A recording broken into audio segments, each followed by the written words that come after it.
this hour, asking for your blessings and help as we gather today. I pray for guidance in our conference and ask that you clearly show us how to conduct our work with the spirit of joy. Give us the desire to excel in our work, my Lord. As World Women Leading Change, we ask you, our Lord, to give us strength, to promote us, to make our work to be seen by everyone as we are women of joy, we are women with loving hearts.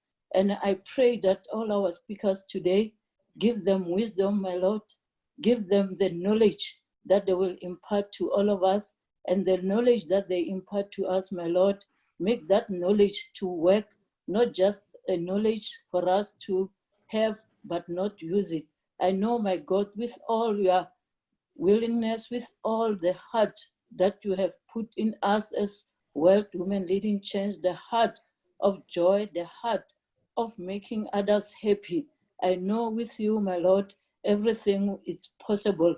And today I bring in our moderator, our host, President Debbie, to lead us with your wisdom, to lead us with your guidance. And I pray that our meeting be as successful and a meeting that will make us all happy and joyous after this session. I thank you all and good luck to today's meeting. Amen. Amen. Amen. Amen. Amen. Thank you very, very much. Amen. Thank you very much, President Rebecca, the President of Infrastructure. President Lois, I just wanted to check whether you've got the program with you, because we are coming to the purpose. The purpose, which was supposed to be done by President Alice Kamungwe, it will be done by President Louis. Lois, can you please tell us the purpose of today's seminar? Thank you. Good afternoon, everyone, and good morning. Can you hear me, President Debbie? Sorry, I'm in a very noisy place. President Alice has asked me to stand in for her. I'd want to welcome everyone to Real Estate Leading Change. Thank you so much, President Debbie, for organizing this conference. It's good to see women from women representing. So I'd like to welcome everyone else on behalf of Ambassador Alice Kamunge, our president, WWLC Africa. So our purpose today is to learn so much about real estate in Africa.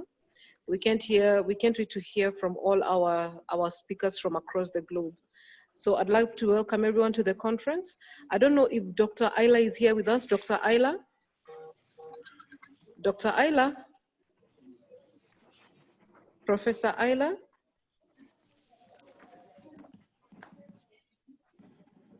President Debbie, I think then we go straight into it. I hand it over to you because I don't think President Ayla has joined. Yes, thank you very much, President Lois. Ladies and gentlemen, I saw even some gentlemen who are participating today. The World Women Leading Change, the founder, who was the founder? The founder is Dr. Professor President Ayla. Ayla, she is from Indonesia. She is in the business of the real estate. I think she is really the woman who is making important, significant progress and changes in the world. No, I saw her, I think she will talk for herself. Dr. Ayla, Professor Ayla, she is the giant in the real estate. So President Ayla, can you please just introduce yourself, that why real estate and why we took this topic, boldness. I think it is directed to us as Africans. Boldness in the real estate. I'm from South Africa. I'm from Africa. I'm an African but I cannot make any inroads in that male-dominated industry. So tell us how you manage to really to revolutionize this sector that calls real estate. Dr. Ayla, can you just, tell us how you managed? Hello, everyone. Good evening. Thank you, Ambassador Debbie, for starting the Real Estate Leading Change for Africa. I am so in love with real estate. I started not want to be in real estate, but then I become so in love with real estate because we as the woman, we are actually the womb. We are the first real estate of humankind. The second is real estate is actually combining almost 200 industry at one time. And because it is male-dominated industry, that means that for women, probably we have more opportunities because there's most, it's male-dominated. But in the other way, that it makes us wanted to learn all the time. We need to learn what's happening in real estate. We need to acknowledge a new legal system, new technology system, all the new real estate that is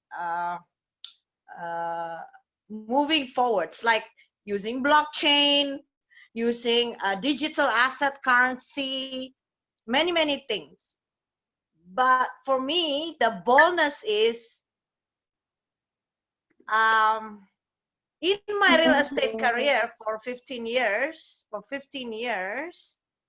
I go up and down in real estate. So I started with $10,000. I repeat, I started with $10,000.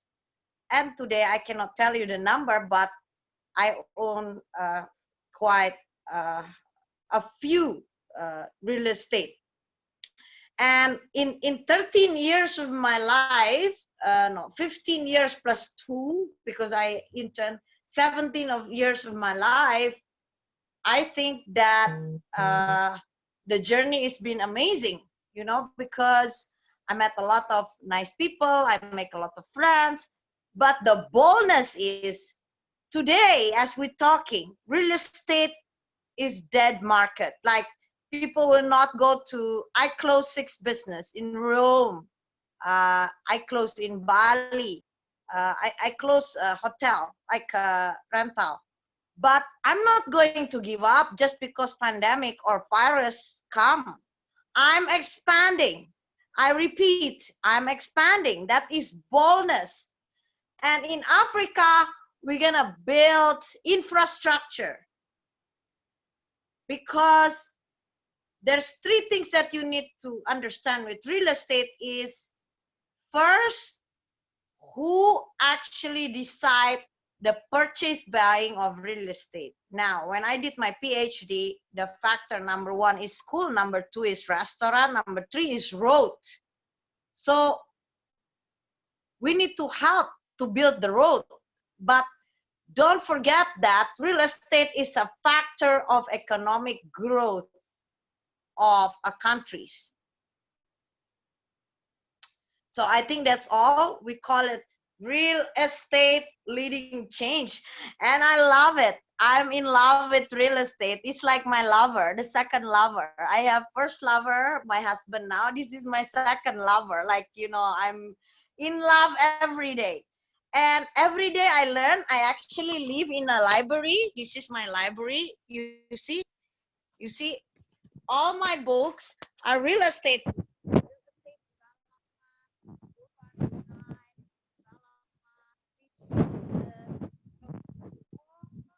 Real estate book. So every day I learn because sometimes we forget And I learned also for the young generation about real estate. So I want to be bold forever in real estate. And that is for World Woman Leading Change. Our brand will be Real Estate Leading Change. How we as a woman, we take a role on the real estate in major development in countries. And I believe we take one step, the rest, the energy of our heart will bring us the rest, you know. But we need to have one thing together, is we need to hold hands. We need to exchange. We need to collaborate. We need to give more than receiving. When we give, we actually receiving 10. We give free knowledge. Maybe the biggest deal of real estate is coming to our table. So thank you. And I'm very happy I'm present in Africa on the pandemic time. Yeah. Real estate leading change. And I have all my partner in almost 26 countries in Africa now to spread the real estate leading change. Over to you, Ambassador Debbie. I love you. Thank you, Africa. Thank you, Ambassador Alice Kamunge. Thank you, all my president. Thank you, Wanja and Joy, that always giving me spirit to be bold in pandemic time. Together, we will rise. Real estate leading change. Live from Jakarta, Indonesia. Oh, thank you so much. Thank you so much, President Ayla. Thank you so much. I call her President Jigelela. Say you are Jigelela. Thank you so much. Jigelela. You're welcome, Jigelela. Ambassador Debbie. Yeah, I call her President Jigelela because she's the president of World Women Leading Change in the entire world. And she have inspired me, and she's got such energy. Thank you so much. Without wasting any time, I just wanted to tell the listeners and even the viewers that we are having two dynamic women, just like Professor Ayla, and they are our speakers today. And I think they should not be only the CEO of South Africa, but they should be the CEO of the world, because they are really bringing transformation. They are bringing revolution in this real estate. I said even what President Ayla has said, this is a male-dominated industry or business, but I'm saying it's a white, male-dominated in Africa. In Africa. It is so good that President Ayla is in Indonesia. She made inroads in her own country, but we are the children. We are the children of Africa, but white, male-dominated. Very insensitive. They don't want to share the wealth of our country. That is the reason that we are saying that today it is boldness. We are going to be bold. If it comes to the push, CEO Mami Dupi and CEO Portia, they should be the CEO of the world, real estate leading change. And it is possible because I saw even the, I'm sorry. Sorry, I'm having trouble with the connection. Please try again in a moment. Hey, somebody's talking to me. We are requesting, we are here as women. women, we are powerful. It's not only political parties that can make change, but we can also make it because we've got power. The power is in us as women. If President Ayla can do it, why can't we do it in our own country, in our own continent, Africa? The Africa we want, it needs boldness. It needs women of your caliber. President Ayla, can you take your hand and walk with us? And it is possible. I just wanted to tell you that also in our midst, I've got my brother from Turkey, Onassis, he's also participating, and also my sister in Portugal, Mamukwena, she is also part of participating in this boldness. We cannot say that we are running real estate whilst we are running peanuts, spaza shops. It's not going to happen. It should be real estate, as it says. It's either we are in or we are out. We should go with boldness. And I am confident that President Ayla is going to assist us in revolutionizing this male, white, dominated industry in a Black continent. I thank you. I'm calling also my dynamite, very dynamic woman. Can you please tell them, CEO Mamudupi, I just want to switch off a little. I want to read her CV, her resume. And others, they can still sing there. We are the women leading change. We've got even a song.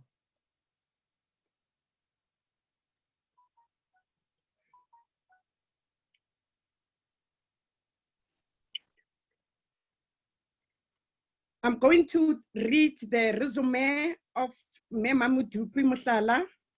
I'm in the spirit today. I'm in another spirit.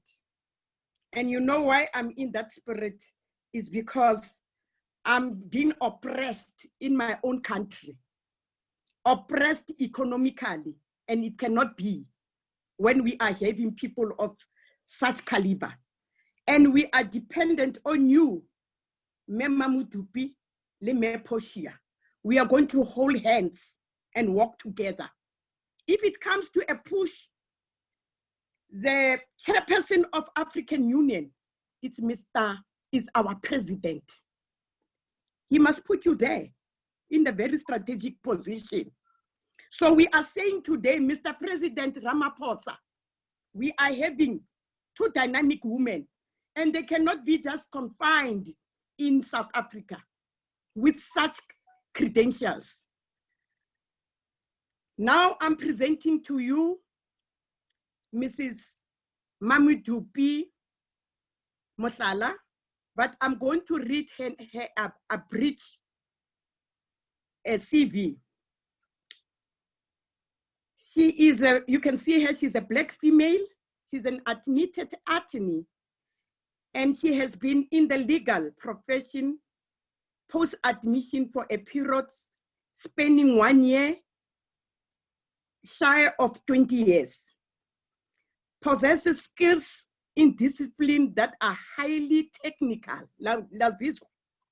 in nature, which displays an aptitude to not only grapple with technical concept, but also adapt and acquire knowledge in all spheres.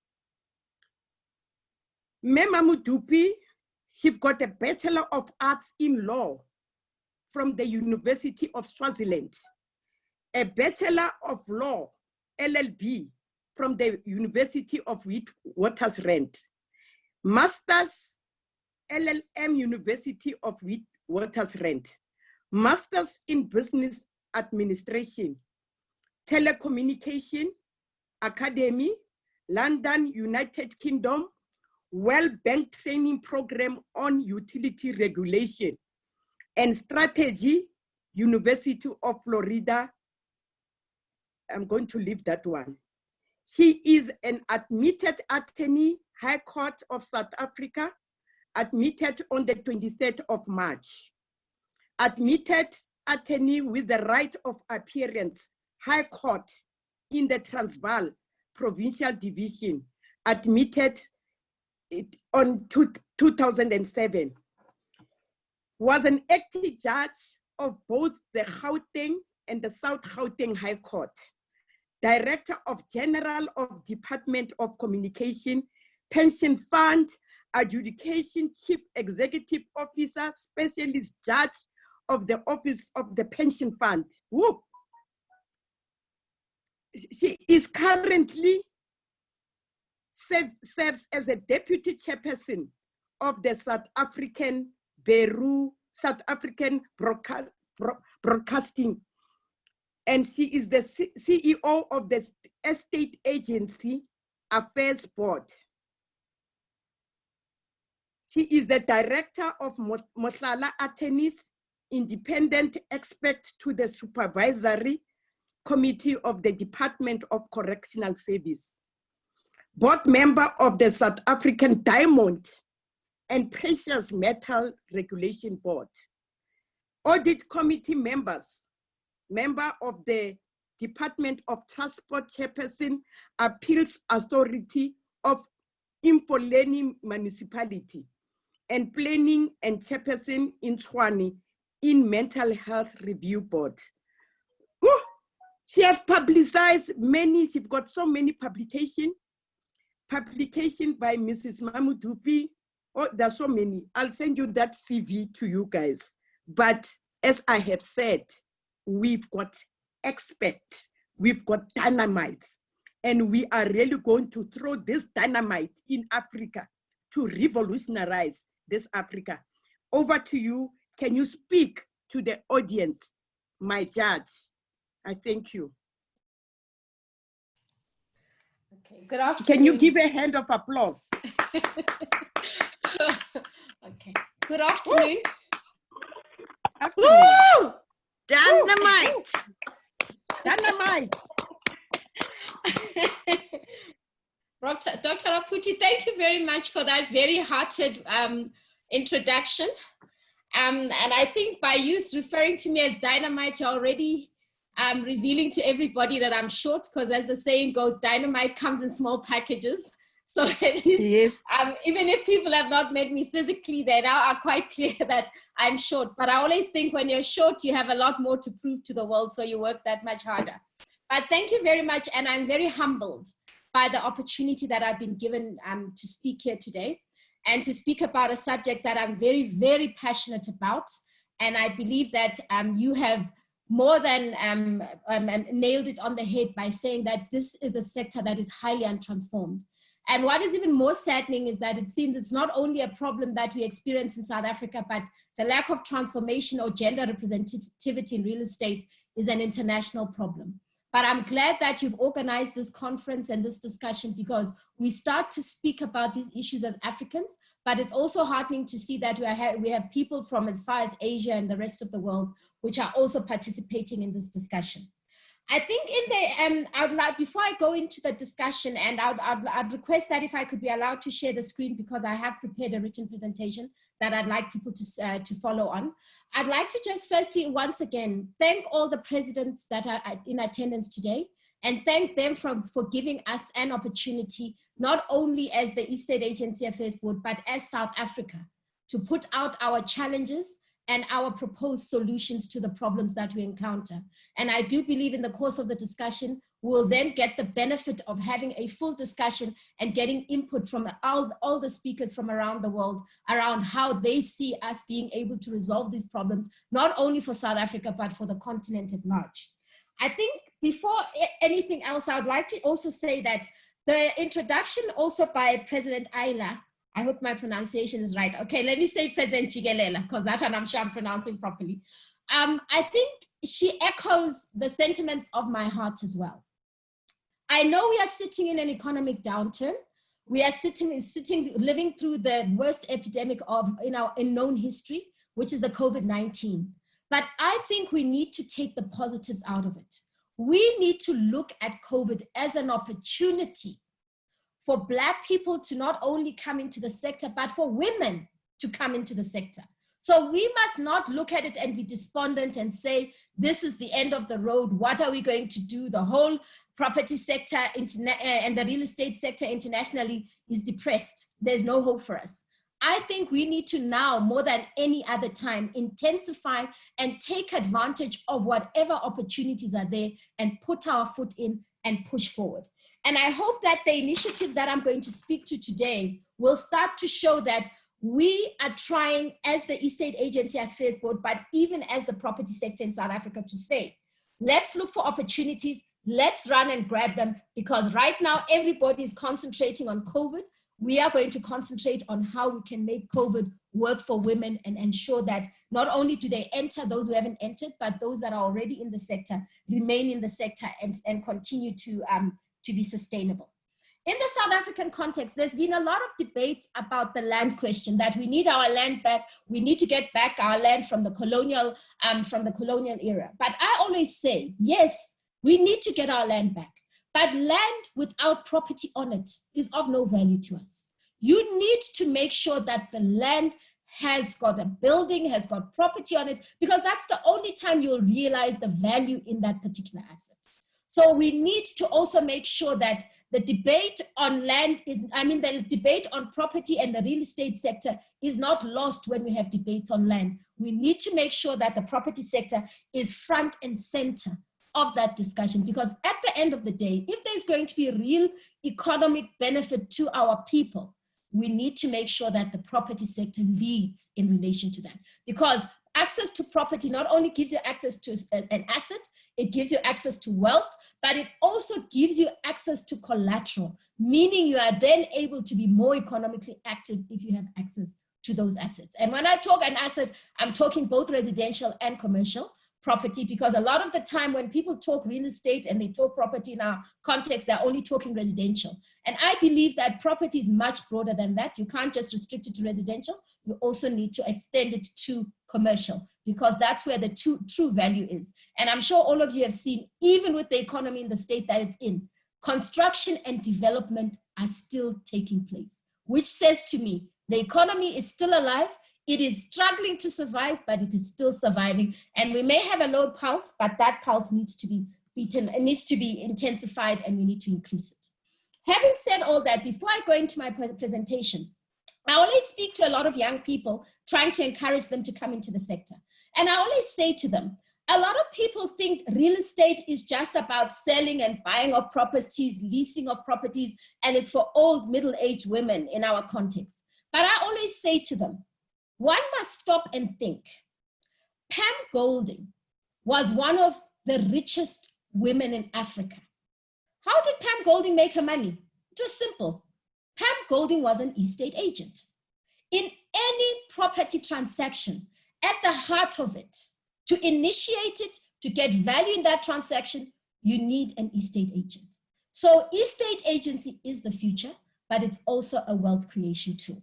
So one must never forget that. Can I then ask Dr. Raputi if I can be given the ability to share the screen so that I can go straight into my presentation? It is a bit of a long presentation, and I do get accused of speaking too much because I'm very passionate about the subject.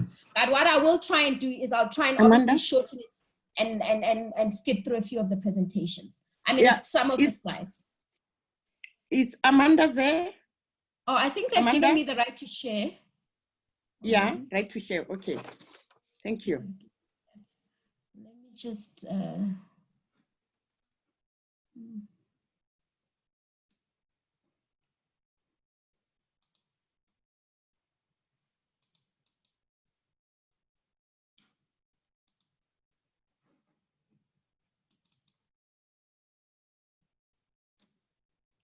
Okay. Thank you very much. I hope that the presentation is now visible to everybody and it's on the screen. Not yet. Can you see it? No, It is just the all documents. I think you must pop it up. I've Documents. actually popped it up on my side. Let me just see. We cannot see. Let me try again. I'm actually in the document. If you can speak to it, you can speak from it and then you can send it later. Let me just try one last time. If I can, because it says I'm sharing. Resume share.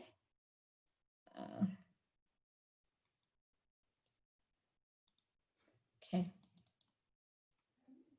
Is it now visible? No. Not yet, CEO, not yet. Not reflecting. Not reflecting. It should be sharing now. You are screen sharing live? Yes. You see it? Yes. Okay, thank you very much. Apologies for that slight delay. Okay, as you can see, I'm talking about my presentation relates to transformation in the property sector, the real estate sector being a case study. First of all, who are we as the Estate Agency Affairs Board? I know that this is obviously inward looking, but I think it's very important for everybody who's participating to get a clear picture as to who the Estate Agency Affairs Board is. The Estate Agency Affairs Board is a state agency that has been set up by government in order to make sure that it regulates estate agents. We fall under the Department of Human Settlements, which is the department that deals with housing and management of commercial properties. Among the responsibilities we have is we register estate agents, we provide professional exams to estate agents, we also provide them with continuous professional development, meaning the training and monitoring and making sure that they comply with their requirements. Over and above that, if there's any transgression by an estate agent, we actually undertake disciplinary hearings and make sure that such person continue. If we feel that they've transgressed, we take away their right to continue to practice as an estate agent. But if we feel that they need to be redeemed, we give them an opportunity to come back into the sector. So we deal with everything that relates to estate agents, managing estate agents, and making sure that we protect consumers or the public when dealing with estate agents. Last year in November, the President of the Republic of South Africa promulgated an act which is known as the Property Practitioners Act. In terms of that act, he then extended the mandate of the Estate Agency Affairs Board. So we no longer are only going to deal with estate agents, but we are now going to be dealing with the property sector as a whole, which means we no longer just deal with estate agents, we deal with managing agents, we deal with auctioneers, we deal with bond originators, bond brokers, we deal with anybody who is involved in the finalization of a property transaction. So our scope has now been extended to not only deal with estate agents, but to also deal with the property sector. You will see as I speak, I will use the issue of the property practitioners and estate agents interchangeably because we are still in the transitionary stage and we do expect that by the end of this year, we would have fully transcended to deal with all property practitioners. But what is critical in our mandate is that we have been given the sole responsibility in the property sector to make sure that there is transformation. And transformation means not only should we make sure that there's more Black people within the property sector, because that is a big problem in South Africa, that you don't find Black people involved in the property sector sufficiently, but we have also got a mandate to make sure that there is more involvement of women, there's more involvement of youth, and in the South African context, youth is anyone below the age of 35. Between the ages of 21 and 35.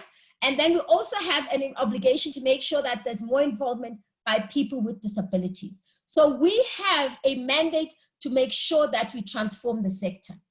And the challenge is in the South African context is that you find that now in 2010, which is more than 26 years post-democracy, the figures on transformation are still looking very, very bad. If you see on the slide that I've put on the screen, currently we have 45,000, just over 45,000 estate agents that are registered in South Africa. But of those 45,000 estate agents, only 1,000 of those, 1,500 of those are full status Black estate agents. And even a smaller portion of that is what we call principals. Because in our context, for you to be able to run a real estate business, you need to be what we call a principal. So for you to even do that, a number of Black principals is even lower than the 1,500. I don't even want to go into women because the full status principal women are just over 300 in the entire country compared to their white counterparts who are 45,000. And I say to myself, if you can have so many white estate agents, that means there's clearly an opportunity, and there's an opportunity to make money in that sector.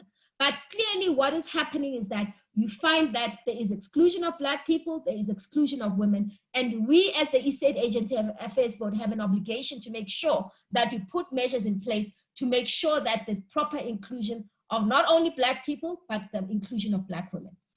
We have therefore come up with 3 specific programs in terms of which we want to increase the number of Black participation, the number of women participation, the number of youth participation within our sector.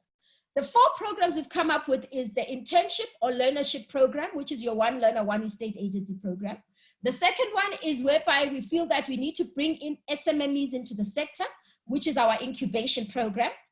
The third one is one whereby we want to unblock block estate agents. It's an amnesty program. I'll speak into the detail of that program as I go along. And then the 4th one is the transformation fund. Now I'm going to go into the different programs individually. Right, the first one, which is the internship or learnership program, we have actually put in place systems whereby we are going to appoint or recruit young unemployed graduates into the sector. Because I'm sure you may know that, that in South Africa, unemployment is very high among young people who've completed university. And I don't think this is unique to South Africa. I think it is a worldwide phenomenon. So we then felt that maybe it would be this would present a good opportunity to include young people in the sector, show them the viability of the sector, show them the opportunities that exist, and entice them to come into the sector with the hope that once they come into the sector, they will realize the value of being in the sector. But over and above that, we will increase the amount of participation of young Black people in the sector. We are looking at, in 2019-2020, we looked at 2,000 interns. This financial year, which is 2020 to 21, we're looking at recruiting about 5,000. And then in the next financial year, we will look at recruiting another 5,000 young people into the sector. What are the requirements for one to participate in this internship program? You must be unemployed. You must have finished high school, which has been possession of a matriculant certificate. You must have an interest in the real estate sector.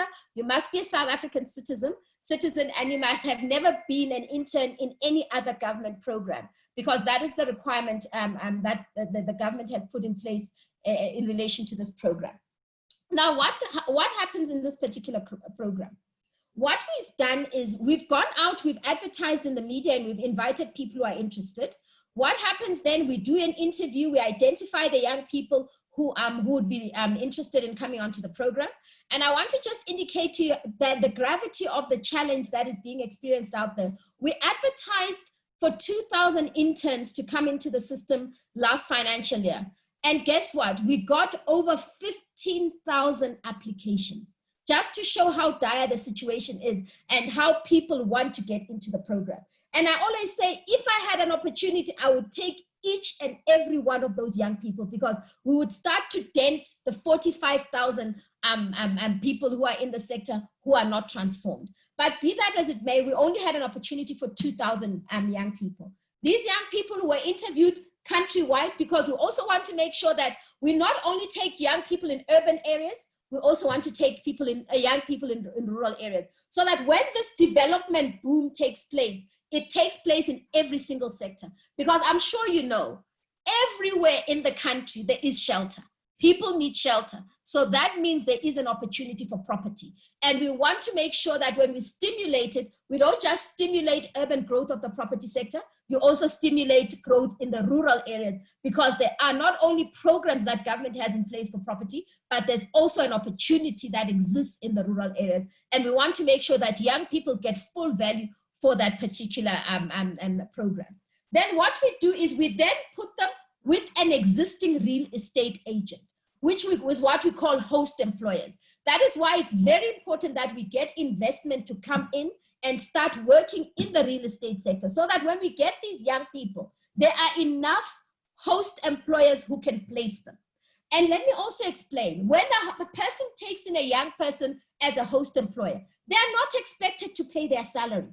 all we are asking for is create a job opportunity. We will never expect you to pay the salary. The salary is paid by the industry through a services SETA. And we as the Estate Agency Affairs Board make sure that we then facilitate that process whereby they pay the salary. So a host employer comes in only to make sure that they place the person and they teach them.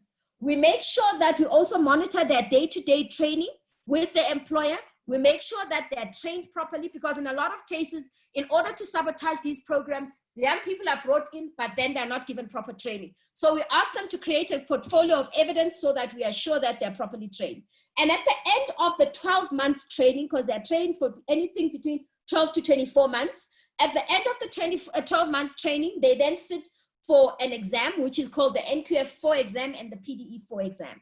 And then we administer it as the Estate Agency Affairs Board. Once they've completed, we are then happy and we're satisfied, and then they can be given their certificate as full status agents, and they can continue to practice and be effective contributors.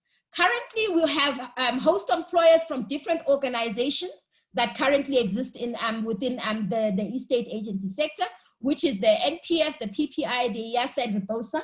NPF and PPI are estate agency groupings for historically Black estate agents. IASA and REBOSA is also estate agency groupings, but for historically white estate agents. Now, we are very happy that we've been given an opportunity to speak at this forum today, and we welcome the opportunity to partner with any other organizations that may be affiliated to yourselves or that may work with yourselves in order to enhance this program. And we will be more than willing to go into greater detail as to how we can have synergies and work together. We also felt that as the Estate Agency Affairs Board, we need to bridge the divide, because you find that because estate agents are paid on commission, we needed to make sure that we put in place incentives to actually make sure that the young people who come into the sector stay in the sector. One of the initiatives that we put in place is the agreement that we've entered into with Vodacom. We felt that data is very expensive, and you know that for an estate agent to function in any environment, they need to have access to electronic services.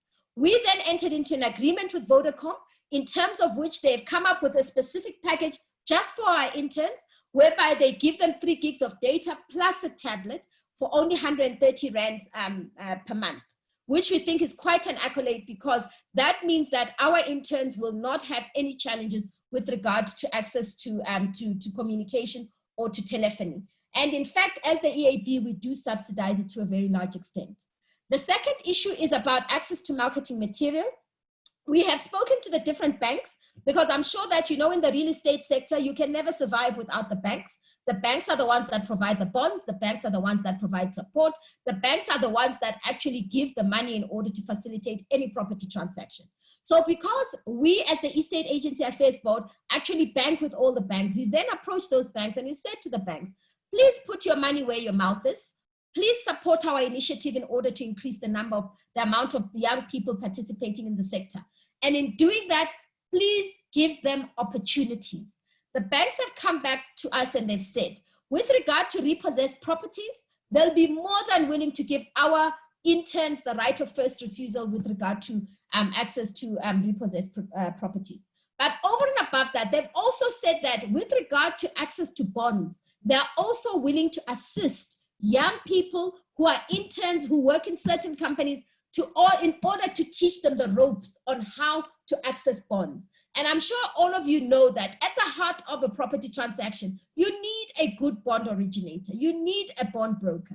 And in South Africa, the problems has always been for both Black people, for women, for youth, that a lot of the time you find that bond brokers have relationships with people inside the banks. Now, if you do not have an existing relationship with somebody inside the bank, you find that your bonds a lot of the time are rejected. And a lot of Black people who want access to property are not able to access the property because they don't have access to the bonds. So we felt that we needed to bridge that gap, speak to the banks, create a conducive environment so that when our estate agents engage with the banks, then there is also a smoother running with regard to accessing of bonds and making sure material is made available. So we also put that in place so that we facilitate and remove the barriers to entry. We're also speaking to international organizations who we believe, or international entities that have done a lot of work from a youth developmental point of view, to say, please come to the party and assist us and make sure you put in place incentives for young people to stay in the sector. We've spoken to Coca-Cola, we've spoken to Microsoft, we've spoken to the CETAs, our state entities that provide training in different sectors. We've spoken to NYDA, which is the National Youth Development Agency. This is an agency set up by government for the empowerment of youth and for provisioning of funding for youth. We've also spoken to the Small Enterprise Funding Agency in order to make sure that they assist and facilitate the establishment of businesses by these young people and sustainability in the industry. But most importantly, we have also spoken to software developers which have been contracted by the East State Agency Affairs Board. And the reason we have done that is we have said, historically, East State Agency has been very physical. It's been paper-based. It's been based on interaction. But with the advent of COVID, we anticipate that the platform for real estate is now going to be very electronic in its nature. And we are saying, let us start to speak to software packages or software that can be developed that will propel young Black entrepreneurs or young Black interns into the new age, whereby we are now going to start trying to make sure that real estate is not only available on an electronic platform, but is also interactive and is also COVID safe. So we are now speaking to software developers to start to find that. And I'm sure you all know that in Africa, there's been a huge boom with regard to the use of electronic communication. This even came before the advent of COVID. And we are saying, if we start to invest in electronic communication, we are not only going to address the COVID issues, but we are going to address the fourth industrial revolution. We need to be ahead of the pack, and we need to make sure that not only do our young people get access to it, but they are ahead of the pack and they get there faster. And we are looking for innovation. And we have always been looking for innovation. And we invite you, if you have any innovative solutions that have already been identified in your countries, please let us share. Let's use them in order to make sure that we propel our industry into the new age. We've also had a lot of support from government in the different provinces. Gauteng provinces, the province where Johannesburg is placed in South Africa. The provincial government has come to the party. The KwaZulu-Natal government has come to the party. And we've got a lot of other provincial governments that are also coming to the party, and they're making sure that they come and assist us and participate in the program. One other thing before I leave the internship program is that we also realized that there's another pool of citizens that we can pull from in order to increase our numbers. It's not only the issue of unemployed graduates, but you also get a lot of pensioners who retire at the age of 55 or even at the age of 65, who can still be very effective economic contributors. And we are saying, let those people come into the real estate sector, because you can be an estate agent up until you die. It's like being a judge. Judges are judges until they die. So we are saying, let us draw in all these retirees. Let's create an opportunity for them and show them that their pension can be multiplied if they come into the sector. So we are talking to your retired teachers, your retired nurses, your retired doctors, in fact, we're also talking to home executives, and I think those are conventionally called housewives, but obviously in South Africa, the politically correct term is home executives, to say, in your spare time during the day, look at the real estate sector as an opportunity for generation of income, not only for yourselves, but for your family. And who knows, it may create a career opportunity for you. So we are looking at all those different avenues to make sure that we stimulate interest in the real estate sector, but we also stimulate the increase in the numbers. And now what is also very important is we want people to write exams before they can become estate agents. Now we are saying we want to shorten that process. Instead of a person training for 12 months, and then at the end of the 12 months, they write one exam that makes them an estate agent, then they train another 12 months and write another exam to become a principal. We are saying no, there's no need for that.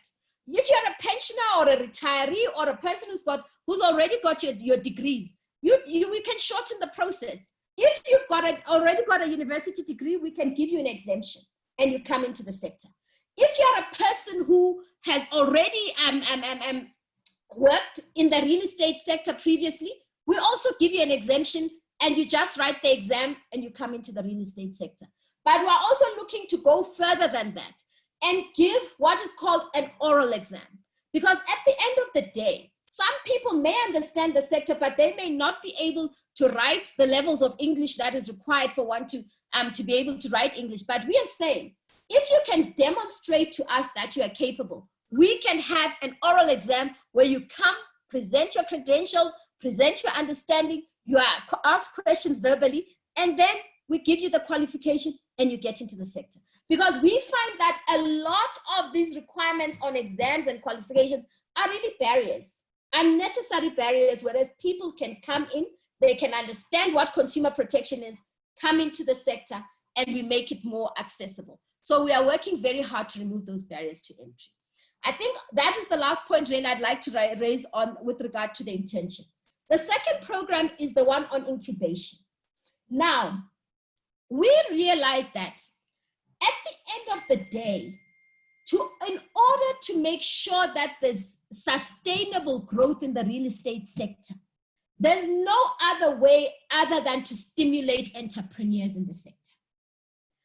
We therefore decided as the Estate Agency Affairs Board that we have what is called a fidelity fund, which is contributions that we get from our members every single year in relation, because when you register, you pay a membership fee. When you write the exams, you pay an exam fee. When we give you lectures on continuous development and growth whilst you're in the sector, you also make a contribution. That money is then put in what is called a fidelity fund, whereby we then have that money available for claims by members of the public who may suffer from the negligence of estate agents. But one of the other uses for which this fidelity fund can be used is for transformation. So now we are saying that we need to use that money in order to stimulate SMMEs.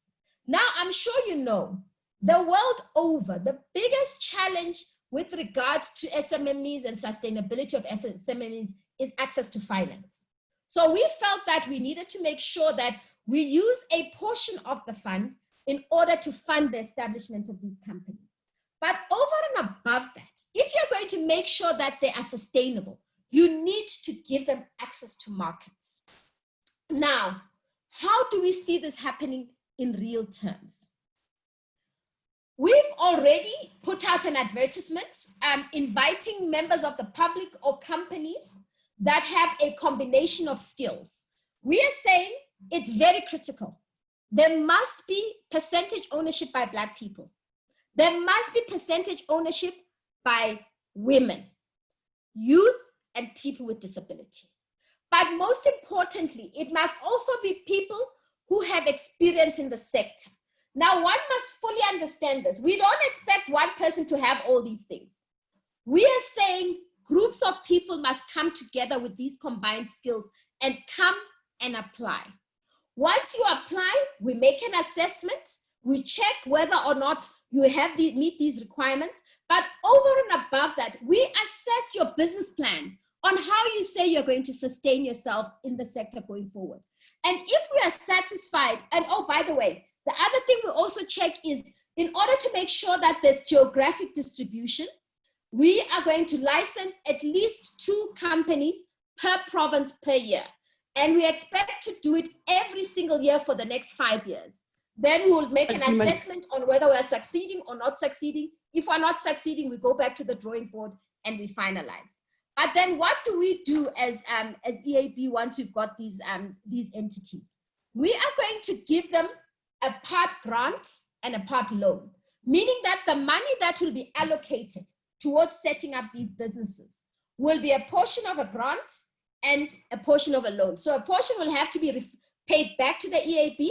Another one will be a grant, because if you don't give a grant, then you are sabotaging empowerment. With empowerment, you need to give people an opportunity to get into the business and stay in the business without the worry of saying, oh my goodness, I've got a loan that I need to pay at the end of the month. So we will have a part grant and a part loan. And we expect that within the first 12 months, we won't expect a repayment. It will be only after the first 12 months, then we will expect people to start repaying the loans. But over and above the monetary support, we are also going to assist them with actually accessing premises, because we have partnerships with provincial governments, and we are saying for these entities to operate, we need to give them premises. And we are saying the provincial government, as part of their contribution, instead of giving us money, they can give us access to the buildings that they own, and either give very low rentals to these entities or give them an arrangement whereby they're given a period whereby they're not expected to pay rent, and then they will start paying rent at a later time. Estate agents need access to transport. We are negotiating with big transportation companies like your Bidvest to make vehicles available at a cheaper rate. And because we are going to use economies of scale, which is numbers, we will then make sure that they get these vehicles at the cheapest possible rate. But initially, we do expect that as the EAAB, we will carry that responsibility. And then after a 12-month period, when the entity is more established, then they can go on and then starting carrying the expenses in relation to transportation. With regard to marketing, as I've already said, marketing is a big barrier because the established companies use the existing platforms for themselves and do not want any other person to participate in those platforms as a newcomer. So we are now saying, for the estate agents that are part of the program, we are going to create an alternative marketing platform. But in doing that, we're also going to make sure we create an alternative audience for them so that they have a captured market from day one. Now, which is this captured market that we are, sorry, my apologies. Which is this captured market that we are talking to? I've already spoken to the fact that we are speaking to provincial governments around them giving our estate agents access to stock. Our government every single day talks about transformation and empowerment of women. We are saying now, government, walk the talk. You own properties. Our provincial governments own housing stock, they own business premises, they own farms, they own land. We are saying, take that land, give it to our estate agents, take those buildings, let them administer them, let them do the marketing for you, let them create reports on a monthly basis, and give exclusivity to these estate agents so that they can be given an opportunity to come into the sector and to grow. We're also talking to the banks. I spoke earlier about the Fidelity Fund, where we have a substantial amount of money that we keep on behalf of the industry. Where do we bank? We keep it in the banks. Now I'm saying to those banks, we are giving you our millions of rands. In return, we expect you to invest in these companies that we are putting out there from a transformation point of view. And we are now saying to them, enter into agreements with us and give us commitments that in a month, you are going to refer so much business to these Black estate agents. And should they grow beyond a certain percentage, then you will even increase the allocation that you're giving so that there's an incentive. And currently, Standard Bank and First National Bank have signed on the dotted line. They see the viability of this and they're willing to come to the party. And we are even saying, you will also as a bank have a benefit, because what will happen is once these entities are aligned to you, all bonds will be coming from you, which means you also benefit because you are increasing your bond book. But most importantly, we are also in discussions with the Department of Public Works. The Department of Public Works is a government department that has been set up specifically to administer properties in government. And we are saying, Department of Public Works, all your properties, whether it be commercial properties, whether it's residential properties, whether it's pieces of land, all that must be administered by our estate agents. And don't forget, with Public Works, they administer all the prisons in South Africa. They administer all the police barracks. They administer all the barracks for the soldiers. And we are saying, all those are properties. And as our estate agents, give them those properties to administer.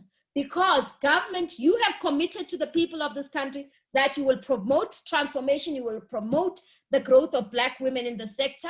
here is an opportunity. Make sure that you live through it. And we haven't just left it to a loose arrangement. We are in the process of finalizing an agreement with the Department of Public Works so that then they have no choice but to comply with that agreement to make sure that all those properties are administered by our estate agents. We've also spoken to the Department of Rural Development. I'm sure you know that land reform is a big issue. Land redistribution is taking place in South Africa. We are saying in that process where land is being given back to communities, let the sale of that land be done through our estate agents. But even after the sale, let the administration of that land be done by our estate agents in consultation with the community. Why? Because our estate agents are the experts in property. So that this becomes a success, government can monitor it properly, and we can ensure that the outcomes are fully protected. Estate agents need to be factored into the equation. But before I even move from this issue around the incubation and the access to market, it's also important to note that as I said initially, the Estate Agency Affairs Board falls under the Department of Human Settlement. There are also other entities that have been set up under the Department of Human Settlement. And these are entities that have been set up specifically to subsidize building of houses and to increase the amount of access by Black people to housing in South Africa. We are saying those sister entities of ours, whilst the land is being bought, estate agents must be used, and it must be the estate agents that are identified through our programs. But over and above that, government gives people free housing, but then no one ever manages it after they've handed it over. We are saying the management of those properties, and we're not talking small numbers, we're talking millions of houses that are given to people in terms of RDP housing per year. And we are saying, give our estate agents a small fee, they will administer it, they will monitor it, and they will make sure that the correct beneficiaries receive it and that there's no corruption in the process. But there's also a concept called social housing. I don't know if it exists in other countries, but what happens is if you are employed and you earn a small amount of money, government then gives you access to housing at a subsidized rate. We are also saying there, many blocks and buildings are given out every year to people under the auspices of social housing. We are saying, factor our estate agents into that equation, let them administer, let them assist with regard to the rollout of social housing.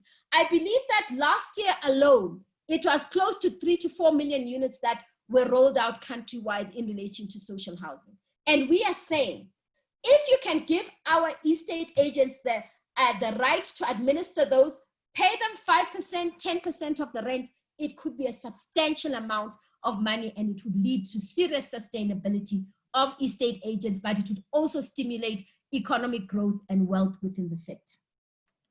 I think I've spoken to most of the issues around social housing. I mean, around the incubation program. So I've spoken to the issue that we are saying we need to identify people to be in the incubation, but they must also be given access to markets. But the third and most important thing we're saying with regard to these SMMEs is to say that we need to give them business support. Meaning that you don't just throw money at a small enterprise, then say, here are the markets, see to finish.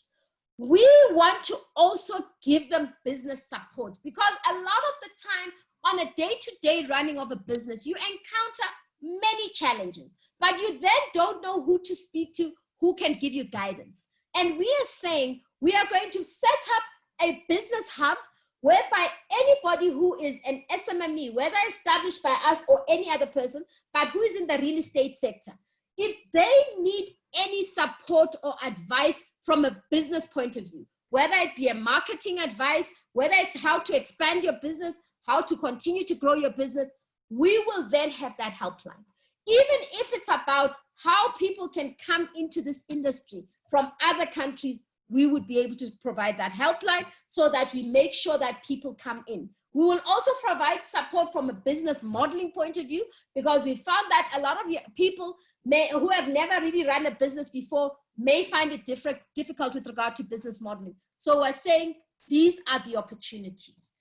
Lastly, what we then see as a holistic 360 result of this is we will set up these companies, which we believe will be sustainable because we'll give them access to business.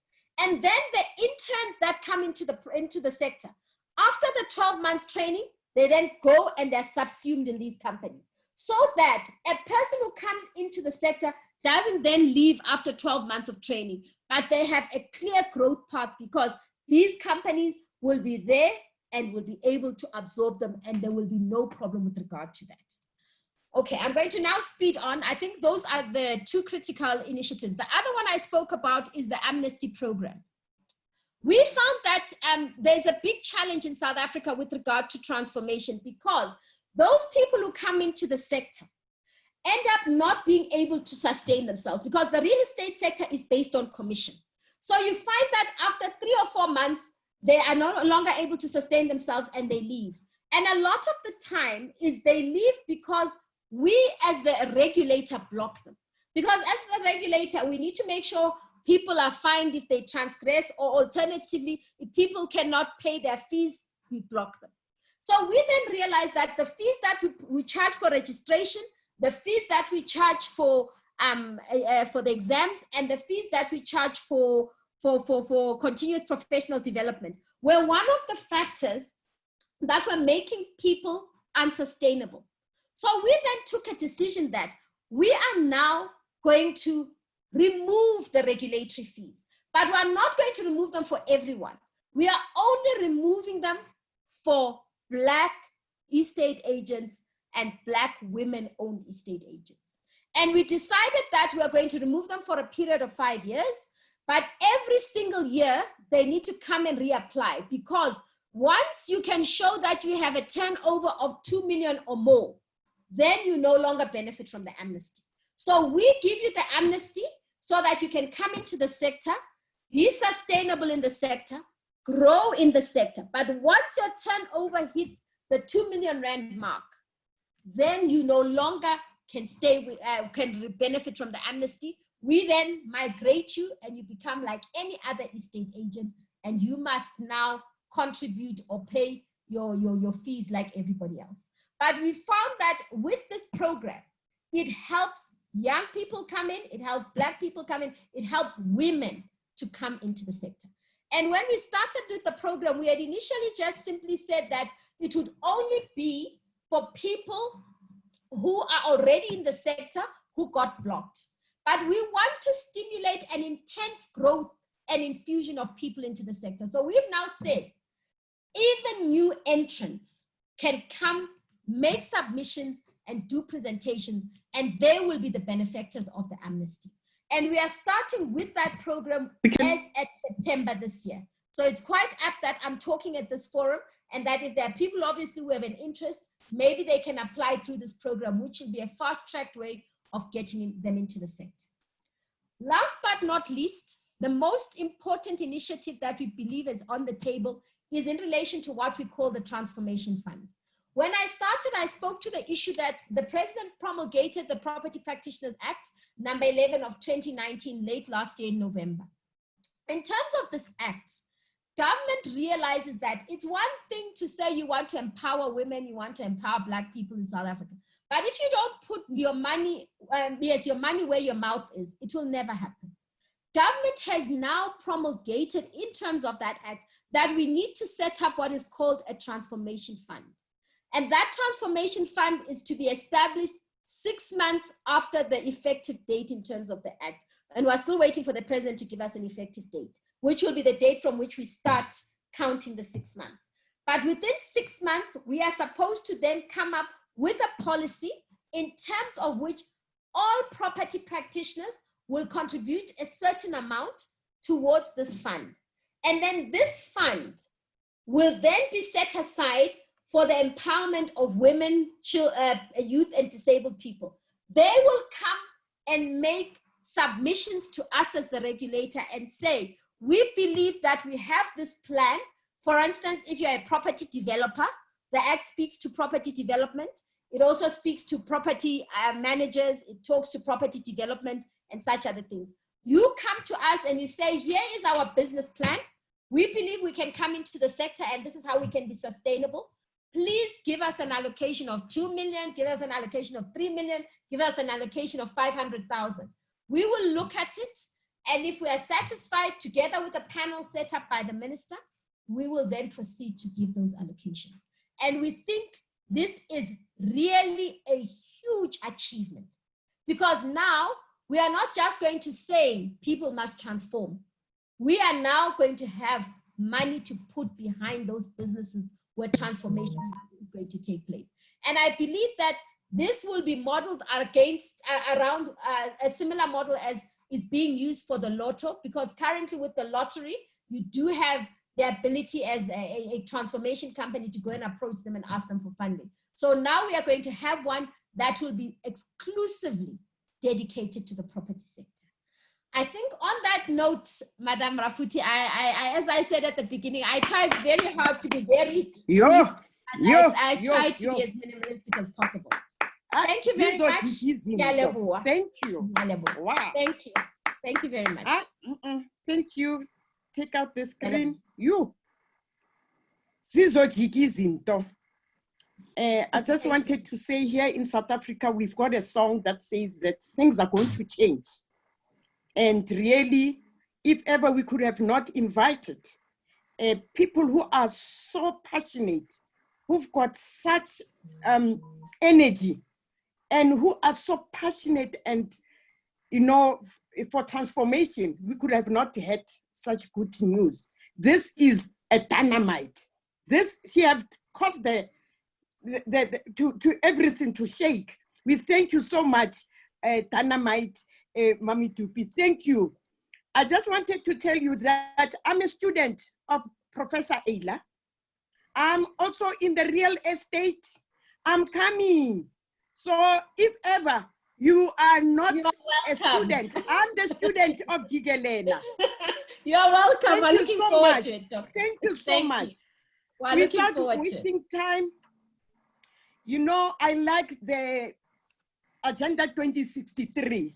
It says that a prosperous Africa based on inclusive growth and sustainable development. When the economy and the land, which is supposed to be our collateral, is still in the hands of our colonizers. Now we have heard what the Dynamite have said. Now we are going to the rapture. Take us to another gear. Mrs. Portia Taosikati, take us to another gear. Come on, now we are in the rapture.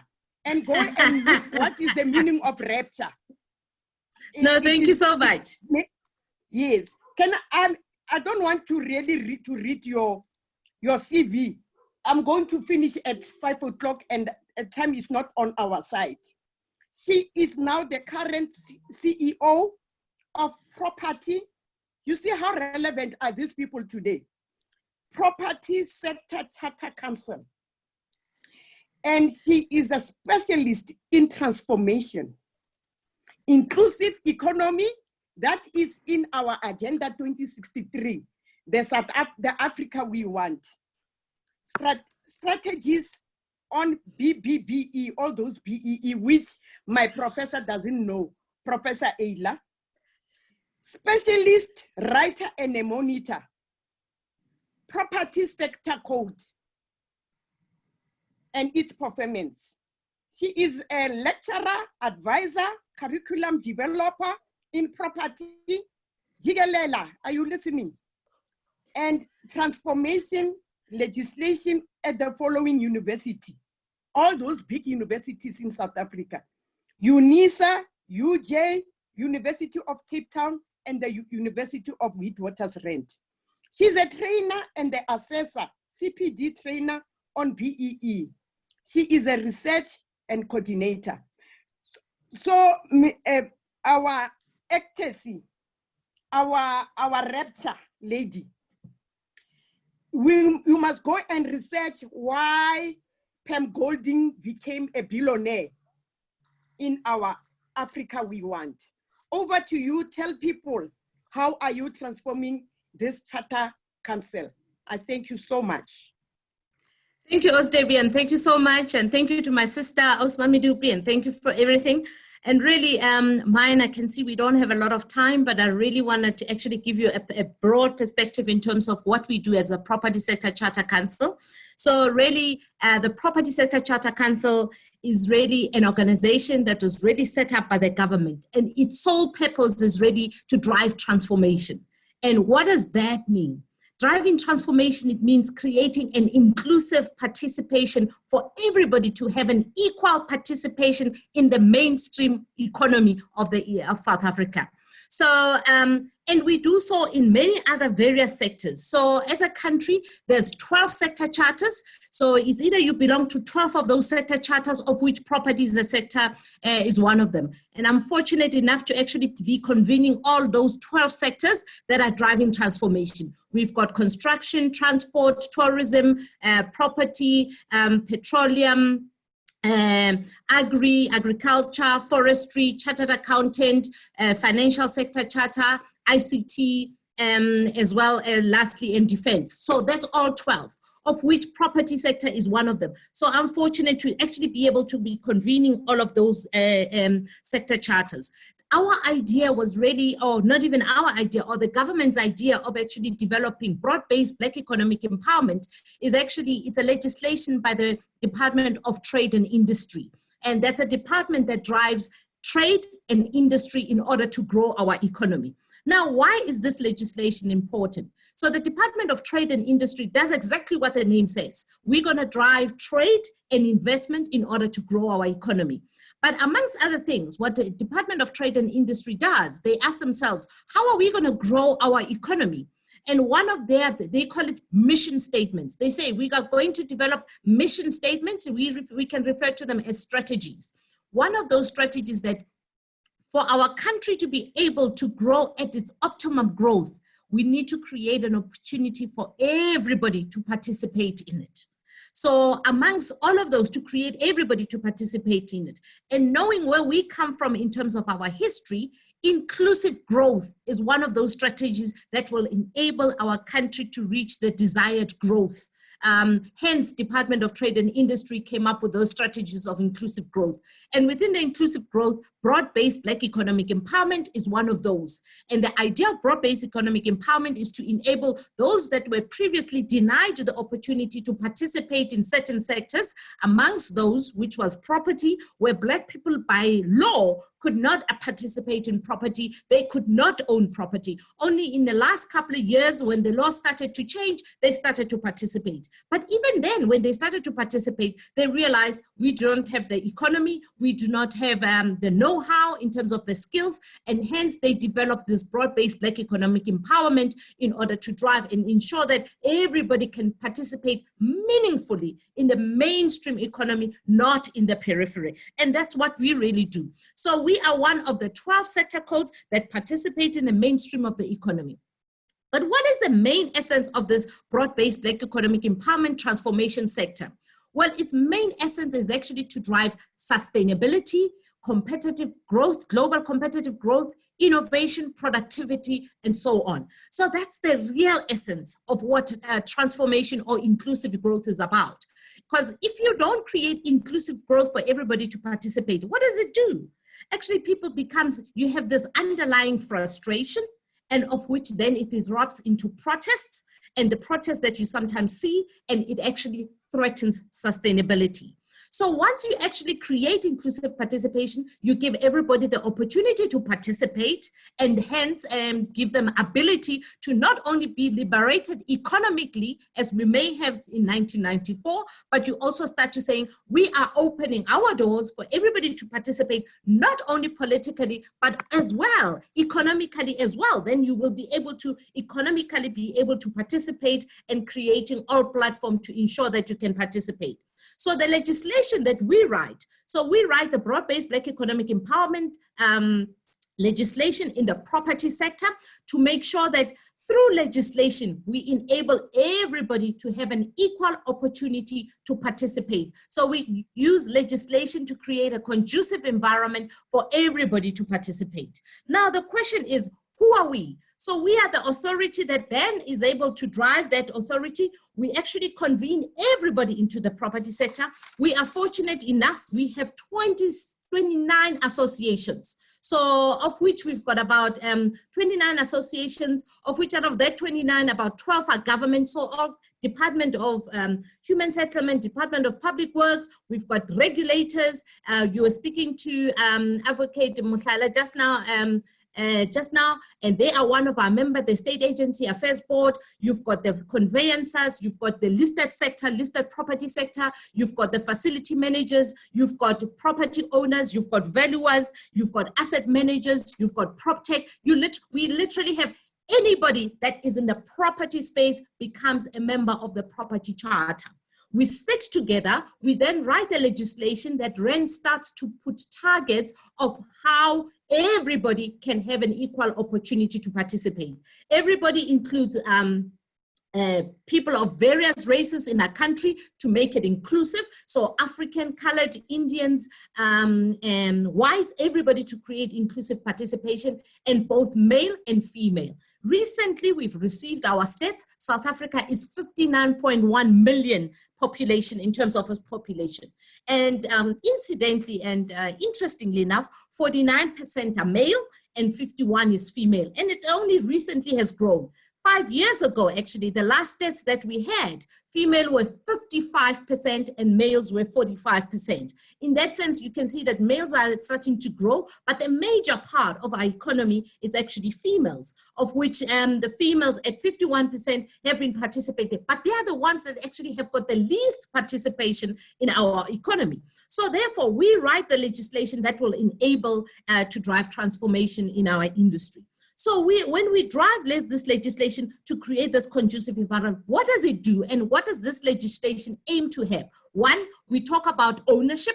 Who should be owning? Economic interest, voting rights in the various companies and so on. So we talk about economic interest. We talk about management control, which is part of governance. These are the directors that are sitting in boards that actually decide on strategic direction of an organization. We talk about employment equity, who should be employed in the economy into your companies. We talk about skill development, how should you be driving the resources of driving how you skill the people within our economy. You talk about procurement, where you should be procuring from. You talk about enterprise development, where big companies should be enterprising from in terms of those companies, and socio-economic development, which is really about how do we start to really support even the second economy of our economy. So we write this legislation, which then starts to highlight all of those elements, and under each of those elements, there's sub-elements, there's targets, which actually now starts to be able to say, this is how transformation will happen. And that legislation happens to happen through all the 12 sectors and all the other generic sectors as well. So fortunately enough, when we started as a property charter, not only did we want to transform the economy, but we wanted to understand our industry. So therefore, what did we do? We set up a research sector. And this research sector is really made up of these academics from all the various universities. It's made up of, in terms of the big companies that have research companies, the head of those research companies. We set that up and they started to actually participate in our research economy. Now we started this thing, we went as far back. In 2012, the first research told us that the South African economy was 4.9 trillion. 3 years later, we actually then did the revision of this of the size to actually understand what is the size of this economy, because we want to be able to say, when we say we are transformed, you want to be able to say transformed. Yes, transformed to what size? You're saying 10%, 5%, 10% of what? What percentage of what is, how big is this economy? What is the value of this economy? So about 3 years ago, then we actually did another, we repeated the research economy, which then told us that the South African property sector is 5.8 trillion in terms of its size. It's made up of 4 subsegments. One is made up of commercial industry, which is 1.3 trillion. Okay, that's a commercial industry. You've got residential industry, which is Mamidupi was talking about now, which is actually, it's actually 3.9 trillion. It's made up of 6.1 million houses that we have in our country and that are formalized, I mean, registered by the deeds office. You also have a public sector, which is the properties that are owned by government. That's 237 billion rand that we have, and it's made up of different subsegments. But you also have zoned land. So, and it has to be zoned land, because if it's not zoned, it could be agriculture, it could be forestry. It has to be zoned, either zoned for commercial development or zoned for residential development. So, and it's only a small part of the land, but it's 520 billion rand. So you can see that from the 1.3 trillion that's made up of the commercial industry, 3.9 trillion that is made up of the residential 6.1 million houses that are registered by the deeds office. Then you've got the public sector, which is made up of municipalities, properties by public works that you have under the public works, and then you also have zoned lands. Now, in the commercial industry, the 1.3 trillion is made up of the 4 subsegments. You've got the office space, you've got the industrial space, you've got retail, and then you've got hotels, which is hospitality. So the biggest part in a country that actually makes up the 1.3 trillion is actually retail industry. So our retail is we've got very big retail. We can tell you up to the last square meter of our shopping center. We can tell you where it is. Not only can we tell you where it is, we can tell you, is it regional? Is it provincial? Is it neighborhood? Is it a convenient shopping center? We can tell you up to the last square meter of that shopping center where they are. So they are 537 billion rand of that shopping center. They are then followed by the office space that we had, and we've got very big office space. We can also very articulate that very clearly where they are in terms of provinces. We can tell you by grade. Is it a AAA building, which is obviously AAA building will be the most expensive building, all of the way down up to the likes of the G buildings and so on. So we can even tell you that. So that's about close to about 237 billion. Industrial, by the way, even in this current economy of COVID, industrial has become actually quite a growing sector in the industrial sector. So it has become growing in this particular sense, mainly because industrial really, people in the industrial, once they rent the space, they don't move so often. They stay in that. Remember, they've got big machinery and they stay in that space. So they have actually been going quite consistent, and they've been doing very well. Out of the 4 segments in the commercial, the industrial sector has actually been doing well. Hospitality is the one that is 94 billion rand, which is hospitality, is made up of both the hotels, and it's made up also of some of the guest houses. But also that is, sometimes it fluctuates a little bit. And the reason why it fluctuates, it depends once you've actually registered with the tourism department to actually belong on that. So now that is part of the commercial sector at 1.3 trillion. I'm not going to talk a lot about the residential at 3.9 trillion, which is 6.1 million houses. But suffice to say that the 6.1 million houses that we have in our country, those are formalized houses. Outside that formalized houses that are registered by the deeds office, you've got informal houses. And that informal houses is made up of 543,000 of those properties that you have in the country.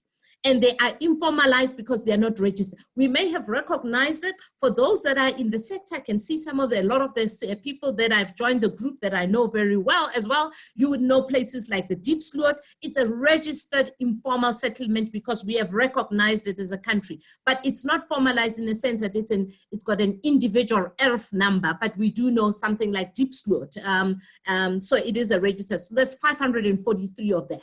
Then you then go to the public sector, which is also very huge. Public sector, somebody like Public Works has got properties that we manage. So Public Works is actually given the mandate to manage the property of government. We've got what we call prestige property, like Parliament is managed by Public Works. The prisons, the hospitals, the hospitals are managed by government as well. Though all of those kind of properties, they are managed, and the offices. So the different departments go to Public Works. Mr. Public Works, I want a police station in my area, and then they actually start to actually look and manage that kind of property. But then on the other hand, you then have also the residential, you have zoned land which actually goes together with rural development. Is once it's zoned, you can then do a development and then you can rezone it. Now, not only did we stop there, we didn't want to stop there because not only did we want to understand only the size of the property sector, we wanted to understand what we contribute to a South African economy. We wanted to understand basically how many people we actually employ. What is our expenditure in our employment, So we started to understand, okay, out of the 5.8 trillion that we are as a sector, we contribute close to about 5% of the entire South African economy. We actually give, our expenditures are about 135 billion rand. We give to the fiscus close to about, we give them 191 in terms of the fiscus to our fiscus. We employ 78,000 employees, and we can tell them by subsector, we can tell them by commercial, we can tell them by residential, and we do so by actually looking at the property lifespan of a property from origination to management to disposal. Who's playing where? And where do they play? How much money do they make? And so on and so on. We do then, and we do. And the reason why we do this research is because we wanted to understand our industry extremely very well. And when you start to overlay the size of the property sector and who's playing and how much they make, you start to see where the opportunities are, and where transformation can happen, and where people can start to infiltrate and can start to participate meaningfully in the mainstream economy. So when we start to talk, I spoke to you about the elements that we write when we actually write the legislation of transformation. One of the ones, beyond ownership, employment, equity, skill development, and things like that, one of the ones that we actually, as the property sector, which is unique to us specifically, that we developed was economic development. What is that element? Economic development was meant to be able to say, how do we bring development in under-resourced areas? So what does that mean? It means under normal circumstances, the developers would love to go to the likes of Sandton, Hyde Park, Hatfield, Durban, eThekwini, Waterfront only. So, but then what we then write in our legislation says, no, Mr. Developer, please, you have to do development in under-resourced areas. So hence you start to see now shopping centers in townships, you start to see shopping centers in rural areas, and that starts to bring transformation in those areas in various forms. Once you actually start, for example, if you do transformation, a shopping center in a rural area, what do you see? You start to see roads, you start to see electricity coming into that space, they have to bring water into that space, that brings a development in that area. But not only does it actually start to bring development in the under-resourced areas, it actually transforms the people of that community and that immediate community where the development happened. And how does it do that? For an example, there's still a few places in our own country where people travel 4 hours just to go withdraw 50 Rand. Out of that 50 Rand, they'll pay 25 Rand for transport. And then half of the money is for transport just to go, because that's the only way the nearest ATM. However, if a developer starts to develop a retail shopping center in their local, they start to access things such as an ATM, and therefore that makes it easier. But also not only things such as ATM, but it's also areas such as offices, government offices, like home affairs. Somebody told me years ago that, we only bury our loved ones after 5 weeks. Why? Because Home Affairs, our Home Affairs is 3 hours away. It only opens on Thursdays. You go the first Thursday, there's no connectivity. Then the next Thursday, there's no electricity. You go the next Thursday, then Portia is ill. Then you go the next Thursday, eventually on a 4th Thursday, you are ready to then get a death certificate to start preparation on the 5th week. This is in a very country where we actually happen to live in. But when you start to bring development in under-resourced areas, then you create access to those opportunities. You start to create offices, you start to create development, ATM offices, so that people can have access to those opportunities. And hence transformation becomes critical in those areas. Now we drive that legislation in order for us to be able to drive those likes of transformation. But not only is that important, yes, write the legislation, but legislation on its own becomes very nice words, very good English. It means nothing unless if it actually it's brought into fruition and it's also monitored. So what do we do as a Property Sector Charter Council? So we then, on an annual basis, we develop a state of transformation report. So, and hence we said to government, okay, Mr. Government, we understand that you want transformation, but we will do, here's some of the unique areas that we want to incorporate in our transformation plan, our transformation strategy, and we will monitor it on an annual basis. And we've been doing so. I mean, we've been doing so for the last 7 years, monitoring where's the state of our transformation.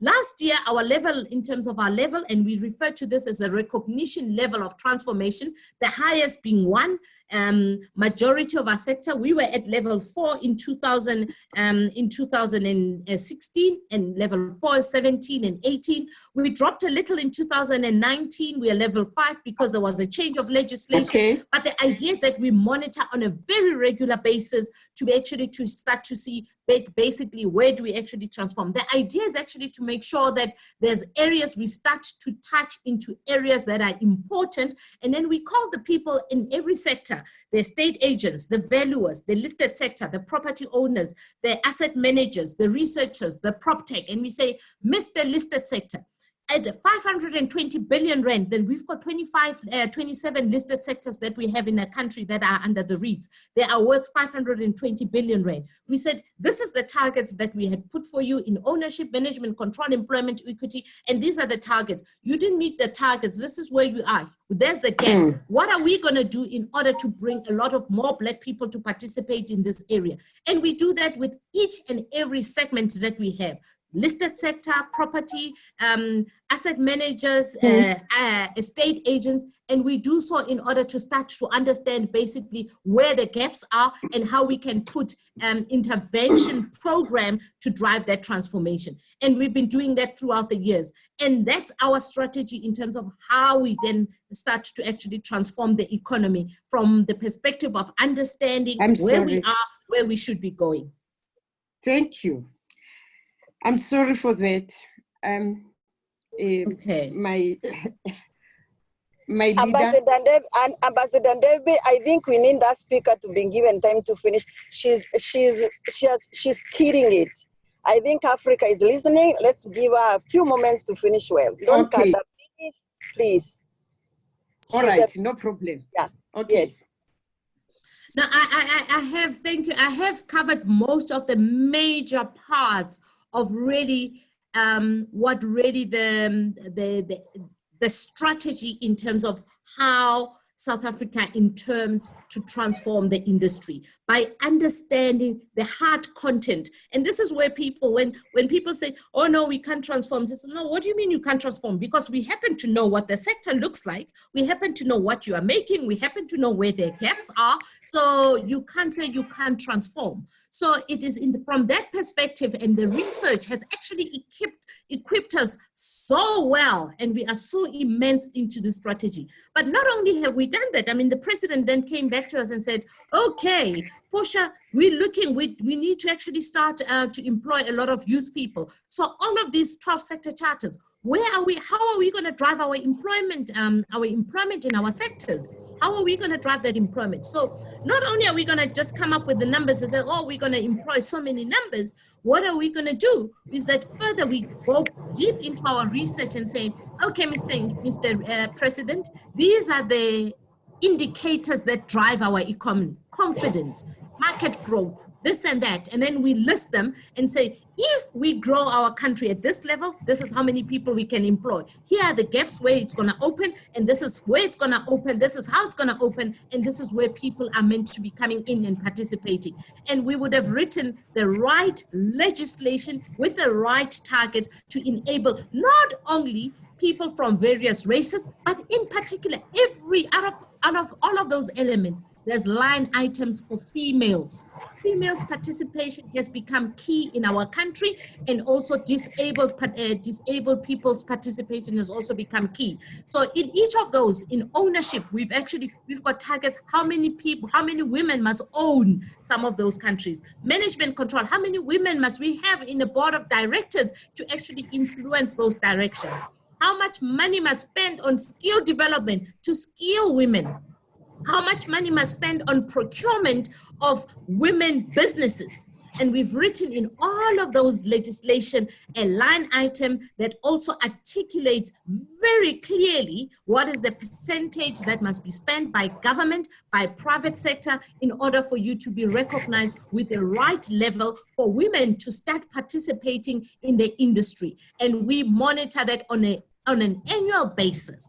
And not only do we monitor it, once there's a gap between that target and the actual performance, we then come back to you and say, oh, Mr. Participant in the industry, you haven't met the targets. How are we gonna close the gap? What are part of the programs that you're gonna put in place? Mama Dupi spoke to you about estate agents. Estate agents is those programs is talking about closes the gap between the targets that we need to see in estate agents in order to actually meet the required targets. We've got the same thing for the listed industry, for the valuers, for the property services facility managers, for asset managers, for analysts, for research, for prop tech, and so literally anybody that participates in the property sector, residential, commercial, public sector, and that's how we're going to drive our strategy. And we're really hoping and encouraging everybody that to take that opportunity to then come into the sector to make sure that we can make the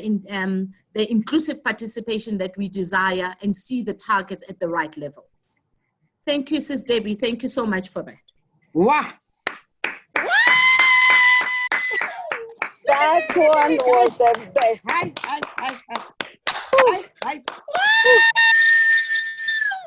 Ambassador Debbie, today's speakers are, I think they are the best we have had so far. Today's speakers, they have opened Africa, they have opened for us.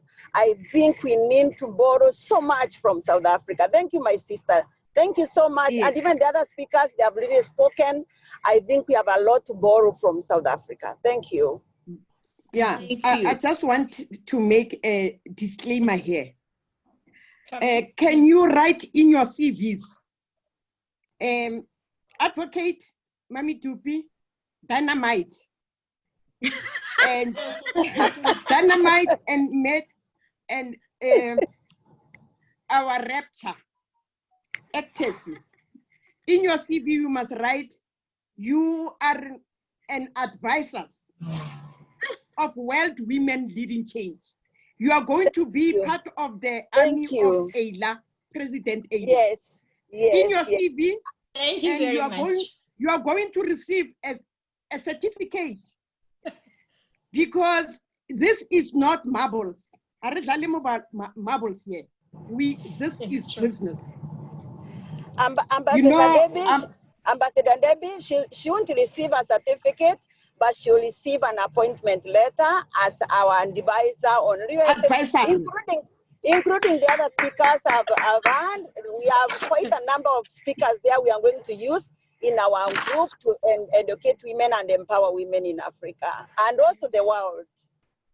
Yes, thank you so much.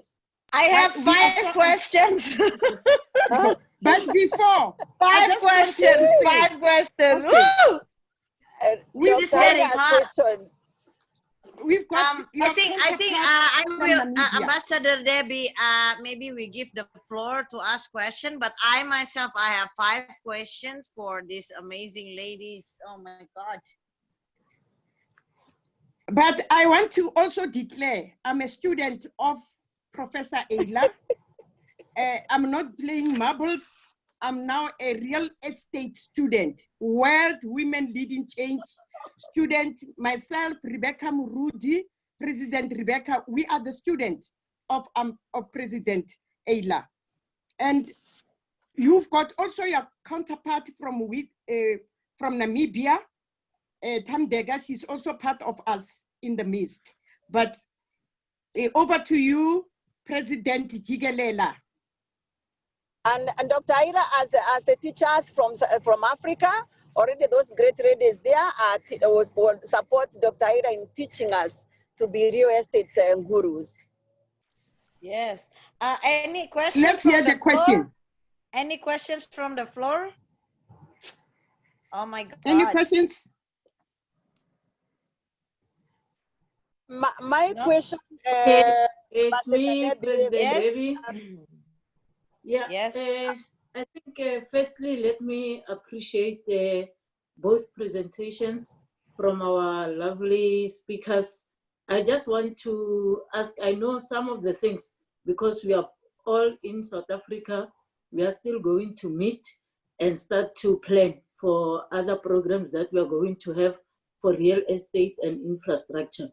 So now I just want to ask Mamdupi, I saw that on your internship and learnerships, you are focusing mostly on youth. So I just want to ask those who now have interest in joining the real estate community, how does, if you are older than 35, where those people are supposed to go if they want to study some of the real estate courses? Who's answering that? Do I respond immediately or do I wait? Do we have, can we take other questions? Okay. Yes, ma'am. I'd like to ask a question.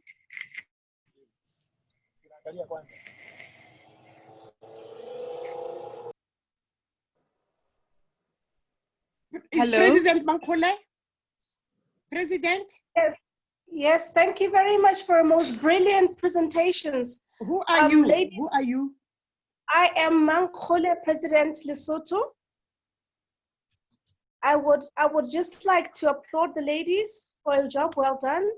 What would interest me is what is in preparation given the new normal, given that maybe warehouses will be more needed as opposed to the retail stores, that there'll be more online purchasing. And I will concur with Ambassador Debbie. I would also like to be interested in what does one do when you are rapidly approaching 60. Thank you. Thank you. She is our president of World Women Leading Change in Lesotho. Thank you. Another question?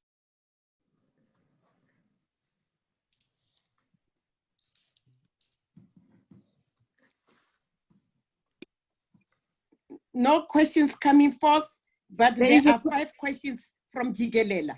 Jigelela? Hello, President. Hello, hello. Good evening. My name is Oge. Olge? Ma, how are you today? Very well, thank you. Questions? Okay, so yes, please. I have a question, please. So as you know, I'm not in South Africa, I'm in Western Africa.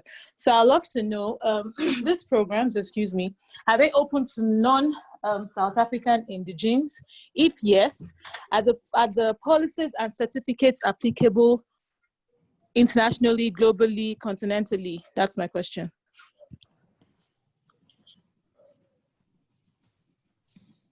Yeah, World Women Leading Change is also part of Africa. And these 2 women, 2 Dynamite and even the Raptor, they are the one who are going to even to be part of us. They've been appointed. We've got a hub here in South Africa, in Africa. That is why we said that real estate, boldness in real estate. So we are taking the bull by its horn. Thank you. Any other question? Yes. I can see a question from Anne Tandeka. Hello. Hello. Yes, Anne? Where is Anne? No, I'm saying I don't think she quite understood my question. The previous speaker was talking about programs that you could undertake in real estate. So my question is, those programs, are they open to non-South African indigenes? 1. 2, the certification and policies from those programs, are they applicable all over? Given that I am not a South African, I am a Nigerian, but I'm interested in the program, for instance. So can I come for it? If yes, is it going to be applicable in my part of the continent? That's what my question is. I'm not asking about World Women Leading Change. I'm asking about the certification program the speaker spoke about in real estate. Okay, good afternoon, ladies. I am so excited. I am so excited to be part of this exciting program. I am an estate agent since 1990 when Namibia became independent. I was the first Black woman estate agent. Woo! But I am bravo, bravo. and I've worked so hard since that time until now to try and see how we can uplift our women and our previously disadvantaged people in Namibia, because Namibia and South Africa is the same. And I was so excited to get this invitation, and I've got 3 things to say. Professor Ayla, you said we need to hold hands. We need to exchange ideas, and we need to give more in order for us to receive more. And I think this platform was the platform where you gave so much, and all your speakers today, they gave so much. And if we don't hold hands on that, then we have to blame. And we have the advocate Moshala. I've been dying to meet with you because I am part of the Namibia Estate Agents Board, but COVID made it not possible for us to meet. But now I got the mouth full from you. You are the best. We are in Namibia, we are trying to follow what you are doing, following your National Property Practitioners Act. You are the best. We are in touch now. There's no way to get away from you. And Dr. Portia, you you've got all the credentials. We need to work together. We need to extend our hands and work together. Namibia is part of you. We cannot be left behind. And I am extending a hand of saying, Professor Awala, we want to work with you. Dr. Advocate Moshala, we want to work with you. Portia, we want with you. But I want to stop by saying, Dr. Debbie, congratulations. This was thank you. Together. Let us hear from you what is the next step, because we cannot stop here now. You've put fire on us and we want to see how can we move this thing forward. Namibia is saying, Awala, we want to be part of the women leading, real estate leading change. We are saying we want to be part of this. Thank you so much. And let's see what is the next step forward. Yes, I have 5 questions. I'm going to be straight into business. Okay. Number 1, Dr. Mohala, you were explaining about the 15,000 people that is applying, and so you take 2,000. Where is the 13,000? We want a list. We want to have the list, and we want to start working from Monday tomorrow. Wow. Okay. Yes, let's start working. Where are these 13 people, and what is the expectation, and how to start in South Africa? Right. The second one is the platform. The platform. Yes, I actually have a platform. Let me explain what I do. I'm actually a real estate consultant. I am similar to what you both do. I'm a consulting for real estate developer, for government, for many people. So there is one part that is doing also agency. So I have real estate business from what you call it, from the front until the end, right? Mm-hmm. Why I need to have it? Because I need to understand, right? The decision making, and you need to understand what we call your customer journey. So when you understand the whole customer journey, what does people do when they want to look for it? You know, you understand all the customer journey, then you cultivate 7 layers of real estate in your body. So meaning that apart that, you know, because real estate very localized, This is why I cannot go and become a real estate consultant or real estate developer or real estate investor alone in Africa. I need to collaborate. I need to understand, right? We need to collaborate. We cannot. This is why real estate is unique, because one country actually have one law that probably different from the other. Now, my questions number 3 is, how can we women take 50% or ask the government? I was talking to Ambassador Debbie. How can we legalize the jurisdiction of 50% of women? We need to be given the opportunities, you know, given like how to address that in Africa, you know, because real estate is about women, right? They decide, of course the man is also decide, but we also cannot not bring the man, you see. In order for us to be successful, we need to bring the man also with us, because we cannot say, okay, we want to take 50%. It means it's taking the whatever percentage that their industry in. But if we are super good, like super good, they will feel like, without you we're nothing. We need you, you know. How can we actually address that in Africa? And another thing that is actually worried me also, how can we you know, in Africa, I wanted to know legally, do you have an escrow embodied to say, do you have an escrow jurisdiction or regulation already on escrow? What happened if, say, the other day I was asking, I was teaching that I asked, what happened if, let's say, there is changes of land title? Because in my country, government, if you own a company, if you own a land under like a section of XXX, after 20 years, when the government decided that when your rights it's not in place, and when government decided the new law, then you basically finish, you know. Understand. So that is 5 questions.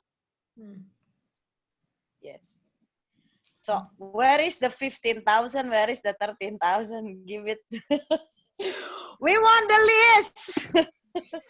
Where is Ambassador Debbie? We want the list. And yeah, over to you. Oh my God, I'm like, you make me not sleeping tonight. Good afternoon. I'd also like to ask a few questions. I really wish I could have gone before President Ayla, as she's our. This is Keleto, the Vice President for Botswana. Can you hear me? Thank you, Keleto. Yes, Keleto. Thank you very much. I'd just like to ask what qualities make up an effective real estate professional or agent, and what selection criteria your program utilizes for your applicant shortlisting. Just as you mentioned that from the 15,000, you select a limited number. I think you said 2,000. Yes, 2,000 from a applicant list of 15,000. So I'd just like to understand what the selection criteria of your skills, and also for you to just specify to me, like, what makes a particular applicant that you pick out stand out. Like, what are those dominant qualities that make up an effective real estate candidate in your selection process? And then the second question I have is, what technology you use to improve the selling, training, as well as the showing processes post the program. I just want to understand if your trainees would then go off to enterprise on their own thereafter as free agents, or they're still somehow relating to the program, the trainers, and your facility. And then the third question that I have is, how many homes on average or facilities do the agents you have trained sell, lease, or develop each year? I'd just like to understand like the measure of success for the program that you facilitate, and what the success measures are on the agent. Thank you. Thank you, Keleto. Thank you very much, the Vice President of Botswana. Any other questions? Okay. Hello, President Debbie. President Yes. Debbie. Hi. Yes, President Luis. Ogena was asking a question. I think President Ogena, is she still with us? She was, I think it was directed to Mamodupi Molala. Mosala. Oh, okay. Fine, it's fine. It's okay. President Ogena?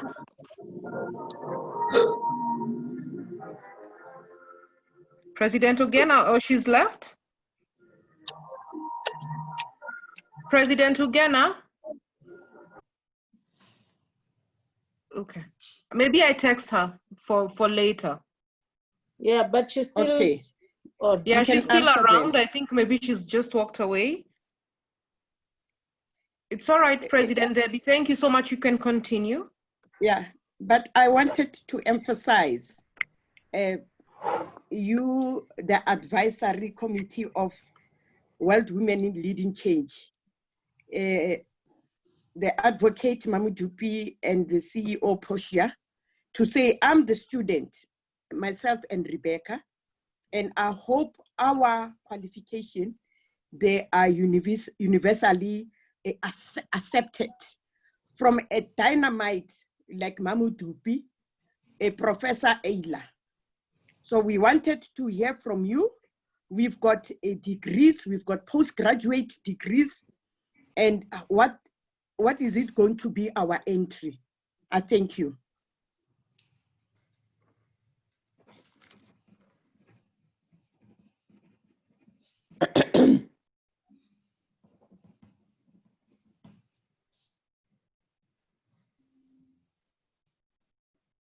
Dynamite.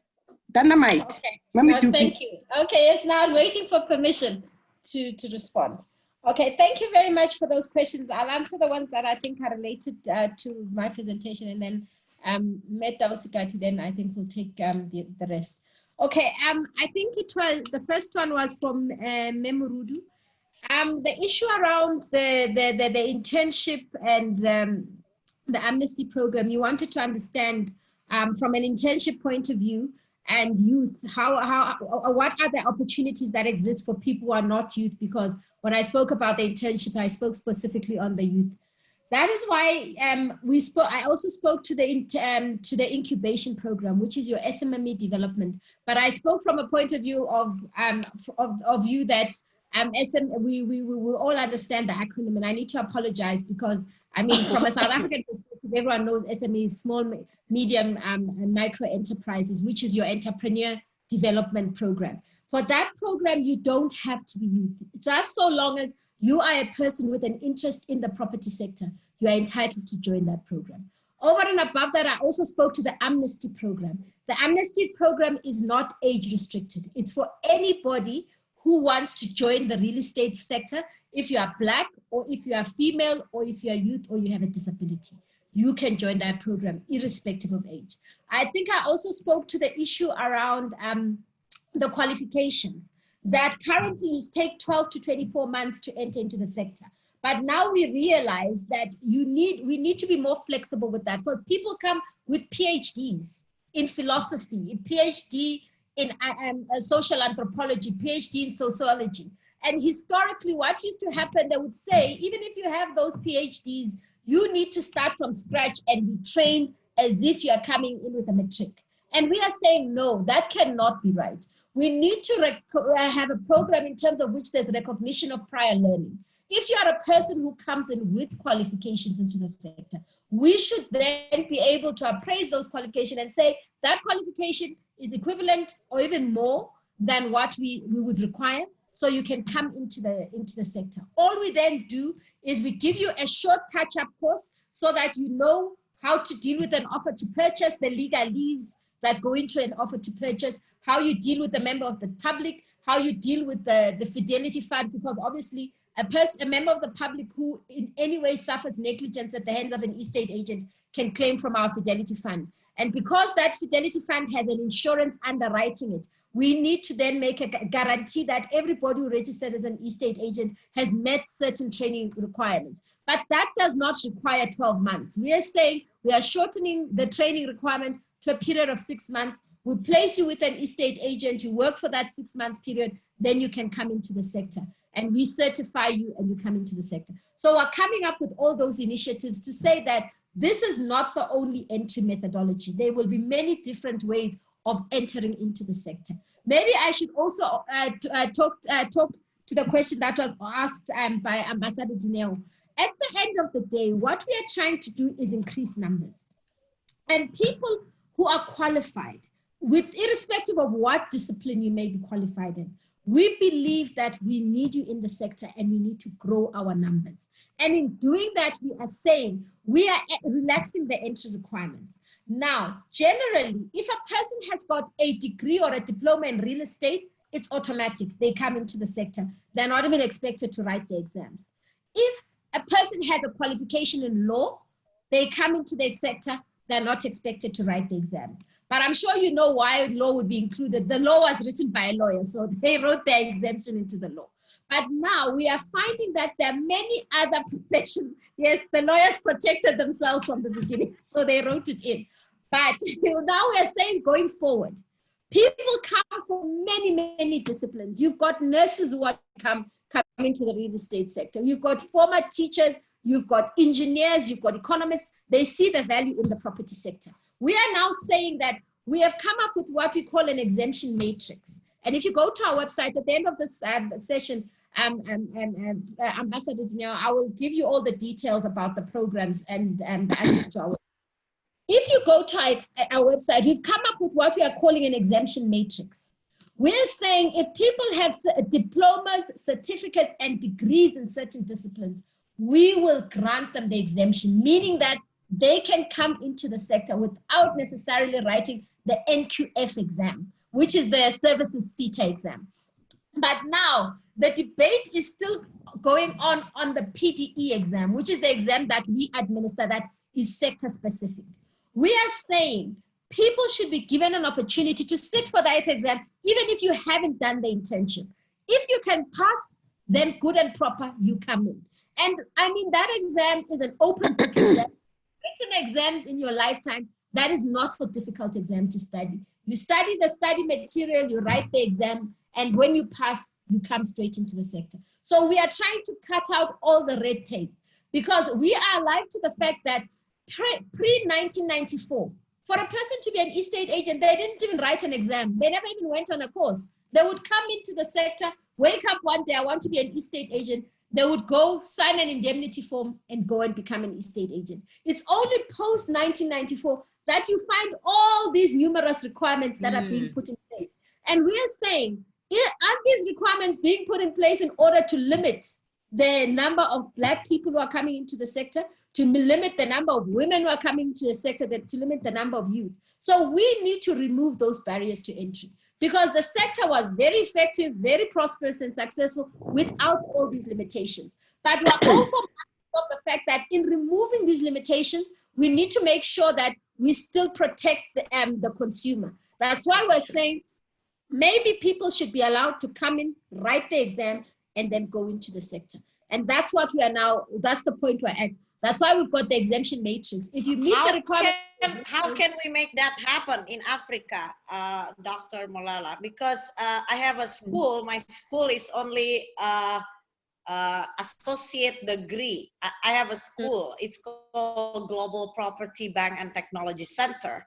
I aim to be the first real estate laboratorium in the world and the first real estate bank in the world. That's why it's called Global Property Bank and Technology Center, that putting both together. But how can we make it like simple? Because in my school, they have associate degree. They can go for 1 month or 1 day, 4 hours, like really intensive. And we have second associate degree, that's 8 hours. You know, one is for the referral, only referral, not real estate agent. So they are referring an information. You have to also give because we are governed by risk compliance, we need to give a right information on the land, on the okay, Dr. Ayla, Professor Ayla, I think I'm glad we're talking at this point in time, because this is the time when we're bringing all these changes to the table. We are actually now even saying that we need to make sure that we've got a median between a person who's just an entry-level estate agent and a fully qualified estate agent. Because we are saying that those who should be allowed into the estate agency on a 4-week training, and I think what you're talking to is exactly what we're looking for, because we are speaking to the accreditation agencies, because before a qualification can be accepted in South Africa, it needs to be approved by the accreditation agencies of government that will look at the curriculum, see whether the curriculum meets the requirements that we have. If they meet the requirements, then they approve that curriculum. And then we are also saying, even with the approved ones, which take 12 to 24 months, we've got to reduce it. We need to come up with something that is more user-friendly, that will allow people to come in faster. But most importantly, we are saying there are many people who want to get into the sector who are trained in other fields. Why can't you just simply take them for a shortened 6-month training, align their training to what we have in the sector, and let them come in? But there are those who are even arguing that instead of writing 2 exams, allow them in, let them try and write the 1 exam. If they pass the exam, then they can come into the system. So we must have multiple levels at which people can come into the system. And we then provide protection to the public in that sense. And this is more especially because with estate agents, we are now no longer going to just be dealing with estate agents. We're going to be dealing with property practitioners, which means it's anyone who's in the wide value chain, from the buying of the land to the transfer, to registration, to management, to auctioning, the whole value chain. So we are saying we need these shortened, less bureaucratic methods. And I think, to answer your question succinctly, you can come and have a chat with us. Let us look at what your curriculum says. Let us talk to you about what our curriculum says. And then we can jointly approach the institutions that accredit institutions for training and see whether or not they cannot approve. Once they approve, then we will allow that course to then be provided in the industry. And in our industry, we are very flexible, because once the course has been approved. What is the jurisdiction of law of South Africa? Is it Commonwealth? Are you the same like London, England? No, we are actually Rome. We have what is called the Roman Dutch system. It's a combination of the English law and previously what was the Dutch system, which was brought in by the Afrikaners within the South African context. So it's a combination of both. So it's got its roots in the European systems of the Roman Dutch, which is partially English and partially the Dutch. But we do not have the American system at all. We don't follow the American system. So we have our basis on a European system of law. Well, that's good. It means the same like my country, because I follow UK because UK is Commonwealth, because it's, Commonwealth have more, but my country, Indonesia, is following the Dutch system. So it's quite similar. Oh yes, it would be very similar. Yes, we have a combination of both. The only system we don't follow is the American. So nothing from the Americas, whether North or South America. So I think that answers that question. So if you like, I think Dr. Ambassador Dina has got my contact details. You can send me an email. I can then set up a meeting with because we've got our education specialists within the EAAB. We can have a Zoom meeting and start to discuss what it is that appears in your curriculum. We can also speak to what we have in our curriculum, and then we see how we can combine the two, or whether there can be an alignment, because If there is an alignment, then we both go to the standards authority. They look at the curriculum. If it is approved, then you can proceed to provide the courses. And as I say, the one on the shortened 4-week course, it's something that we've been grappling with and we've been trying to come up with a solution on. So maybe it's very apt that you're actually speaking to us now so that we can see what you have on the table. And it may be exactly what we're looking for as a solution. But we would need to speak to our education experts and myself and yourself to see how we can work around that. Now, there was also the question about about how we're going to prepare issues around warehousing and online purchasing. Okay, I think when I spoke to this issue to some extent, that we are looking for software that will now propel us into a different era, in terms of which we will look at solutions and ways of doing business in the new environment of COVID. And I fully agree that there'll be a lot more usage of warehouses as opposed to people using commercial property, because there'll be a lot of importation of goods in relation to protective gear, protective equipment, and such other uses. And I do think that we will need to obviously reposition ourselves and look at the business models and opportunities that then should exist for estate agents within that arena. And I think that you are raising a very valid point. And I think Dr. Dineo will then, Ambassador Dineo will then tell us on how we take these discussions going forward, because I think our estate agents would be very interested to have discussions around what the future is going to look like. And we're willing to obviously make our database available for you to have to speak to those people directly, to say to them, this is what we think the future is going to look like. This is where the opportunities, we believe the opportunities lie, and how can they form synergies with yourselves going forward. And we're mostly welcome international synergies, because for a very long time, I'm sure you all know, international opportunities for estate agents have only existed for white estate agents. I'm sure you've seen the big five. They advertise in Mauritius, in Spain. They've got synergies with estate agencies all over the world. Whereas for Black estate agents, that opportunity has not existed. In fact, we have even gone to the extent of trying to speak to the BRICS countries, which is Brazil, Russia, India, and China, because I'm sure you know they've got that international association. And we've said to them, you come and invest in South Africa all the time.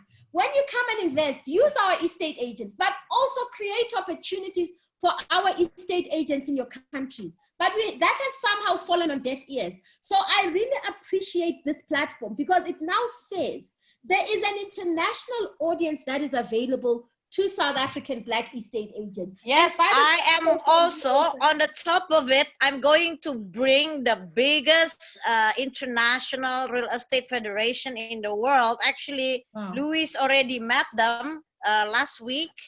The biggest, like 70 years old, is called VIAPCHI. And on Wednesday, I will invite the Secretary General. They are dying to come to Africa, dying.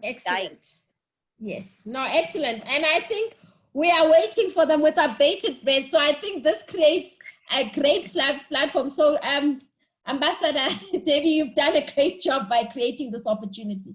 And I mean, after today, we're also going to put a note on our website. You'll see that among the people who are present, there's a lady there called Chandra Prince. She is the communications officer in my office. I invited her specifically because after this session, I'd like her to prepare a note, put it on our website. So all this information, I think, will come in very, very handy, so that people can see that we've started these discussions. And then obviously we will make sure that we continue to have these discussions. And in fact, we even have groupings whereby I speak to Black women estate agents in the sector on a regular basis, so that we can disseminate information and talk about opportunities. So I think this will really blend in quite easily in relation to the issue. I think there was also a question by, I think it is President Walter from I think she indicated she's from Nigeria. She was asking about the programs, are they only open to South Africans? And how about the certification? As I already indicated, we want to make sure that our market is international. It is already international. But the point is, it is not international for Black players.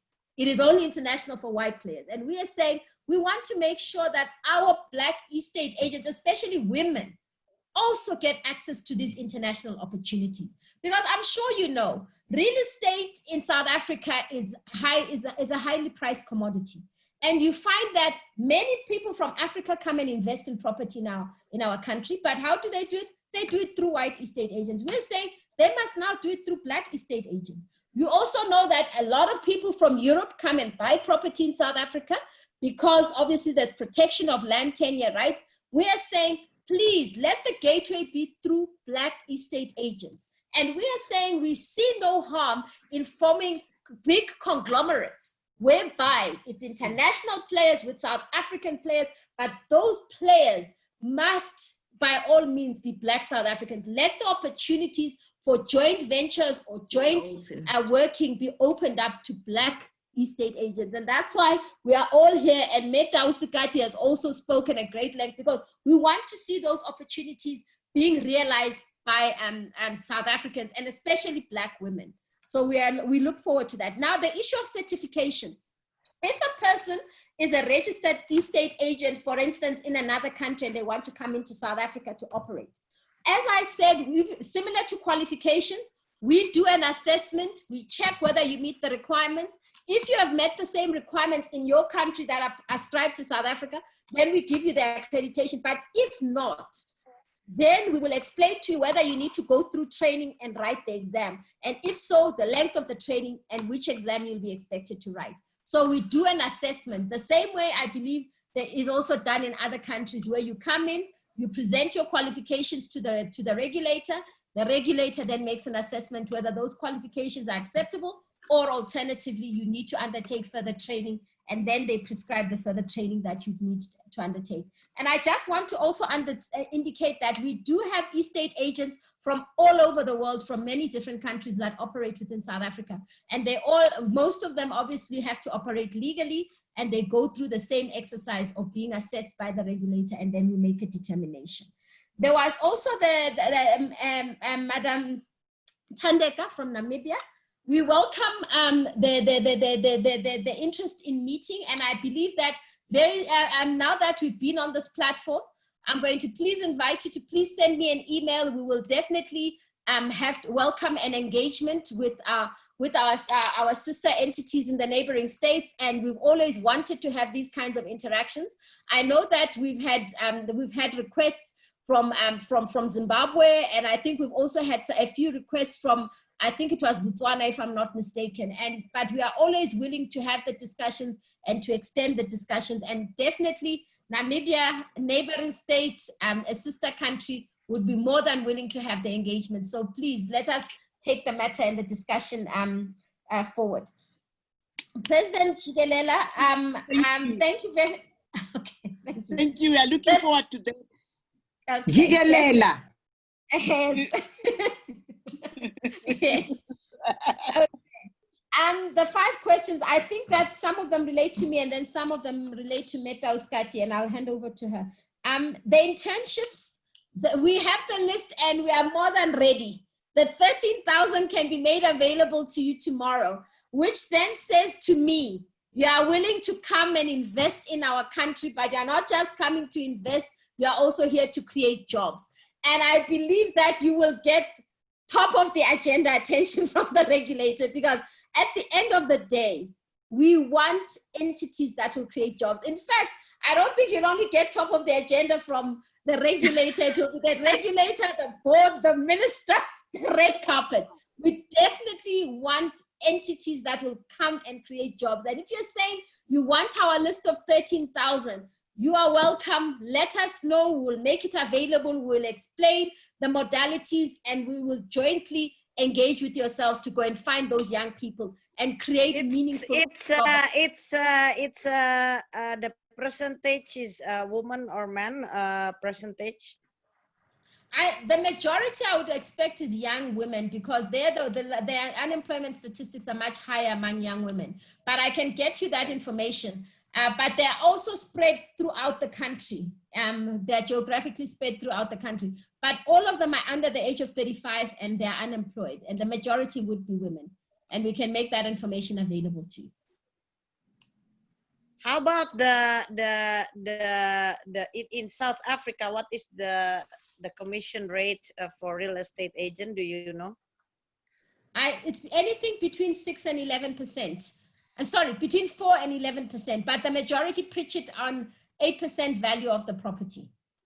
Is that what you're asking me? Or you're wow! Yes. It's very high in my country. Is 2.5 to 5.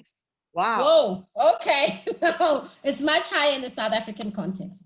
Okay. Wow, then the other thing you asked about, I think when you're asking about escrow, I think you were talking about nationalization and about the security of tenure and security in relation to investment in property. I think in South Africa, we are a constitutional state. You will never find a situation whereby you buy property or you have access to property and then the state unilaterally takes it away. There is a process, there's a procedure, and it has to go through a court process. So no one's rights can ever be taken away without following due process. So anyone who invests in South Africa, their investment is secured and it's stipulated in terms of the law and in terms of the constitution. Any processes that relate to appropriation of land or appropriation of property, there's a strict process in terms of a court process that must be followed. But over and above that, the person will be compensated for whatever losses that they may suffer as a consequence of any form of expropriation. Who compensated? The state. By what number? Is the transaction purchase number or transaction purchase number or? It goes on, it's on a case-by-case basis.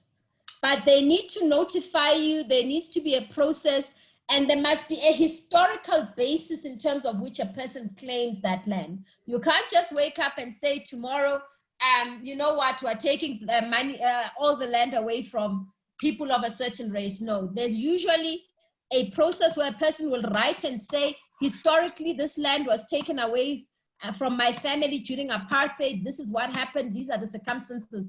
An investigation is then done. And then if it is assessed that the land was taken away from that person, there is one of two things. It's either they can get restitution, which means they get back the land, but that land will be subject, whoever is on that land will be compensated and will get the market value of the land before there's that kind of market value. So who decides the market value? Is a valuer or? Well, you'd have to go through a court process and a valuer would put the evidence before court. But it's all determined by a court process. And there's also a commission that has been set up, which is run by a judge, and lawyers go and present before that commission about whether or not the person must get restitution or they must get compensation. So there's how a long is this process? How long is this process? It depends on the circumstances. A person who's making a claim, sometimes they have evidence that they can put forth that is sufficient. Sometimes they don't have sufficient evidence. So it depends on how much evidence the claimant is bringing to the table. If they don't have sufficient evidence, then obviously the claim is rejected. If they have sufficient evidence, then there is a process that's undertaken and a determination would then be made in relation to that. I don't know if I should continue or, Madam Portia, did you want to add something? Yeah, I think you've covered most of the questions, but I want to answer a question from President Mangaule from the President of Lesotho. I think the question was really about the retail in the new normal. I mean, what is the current currently, what is the status in terms of retail?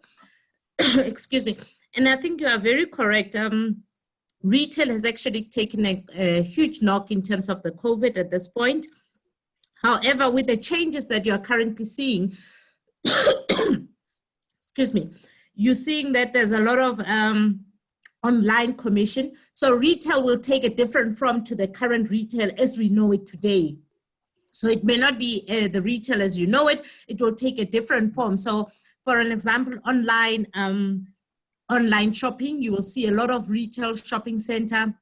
Some of them will be warehouses where they actually start to store a lot of products for online retailing. So it will take a different form indeed, not currently in the current form that it is. So that's really the change in terms of what are the new norms that have actually been changing. But even in the current ones that are staying, there has actually been quite a huge reset button, I must say. Reset in the sense of what do landlords expect now? Do landlords are expecting the same rental? What has been the growth? I mean, we look at our REITs, the Real Estate Investment Trust, which is really the listed entities that there are. What is the expectations of shareholders from the shareholders now?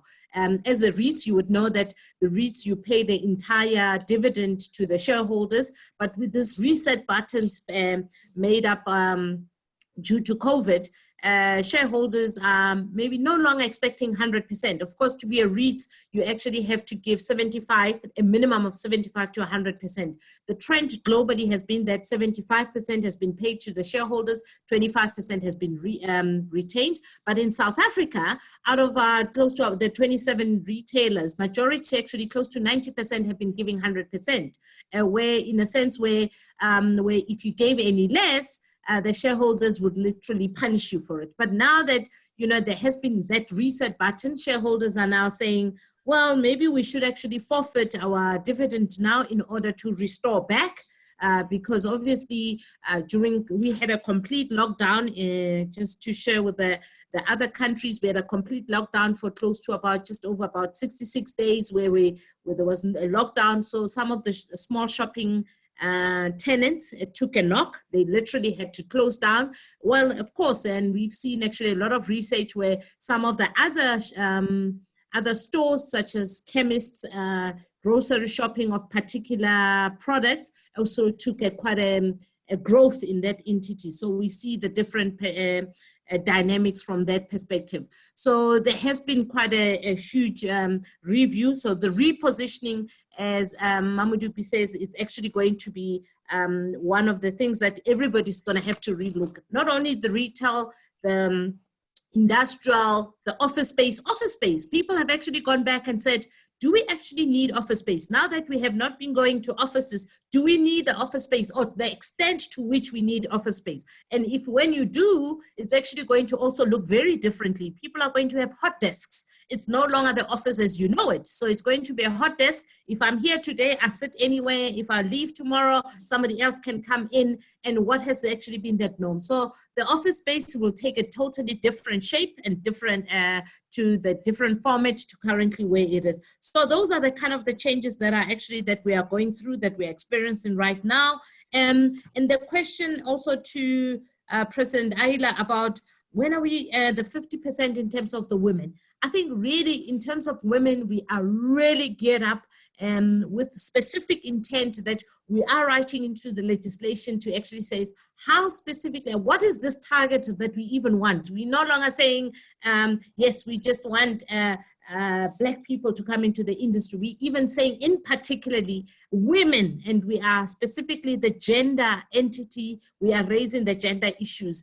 And I think we've actually been fortunate enough, I mean, such as women in network properties have actually raised their hands and saying those targets are not enough. We need to raise the targets because we want people to strive for a little bit more than we normally do under other races. So the target has been a very, has actually set ourselves, that we set ourselves has been very aggressive, and now we need to strive to actually be able to say, how do we actually create that opportunity? And I think that raises a lot of opportunity. I mean, in terms of targets, I think you were talking slightly about targets.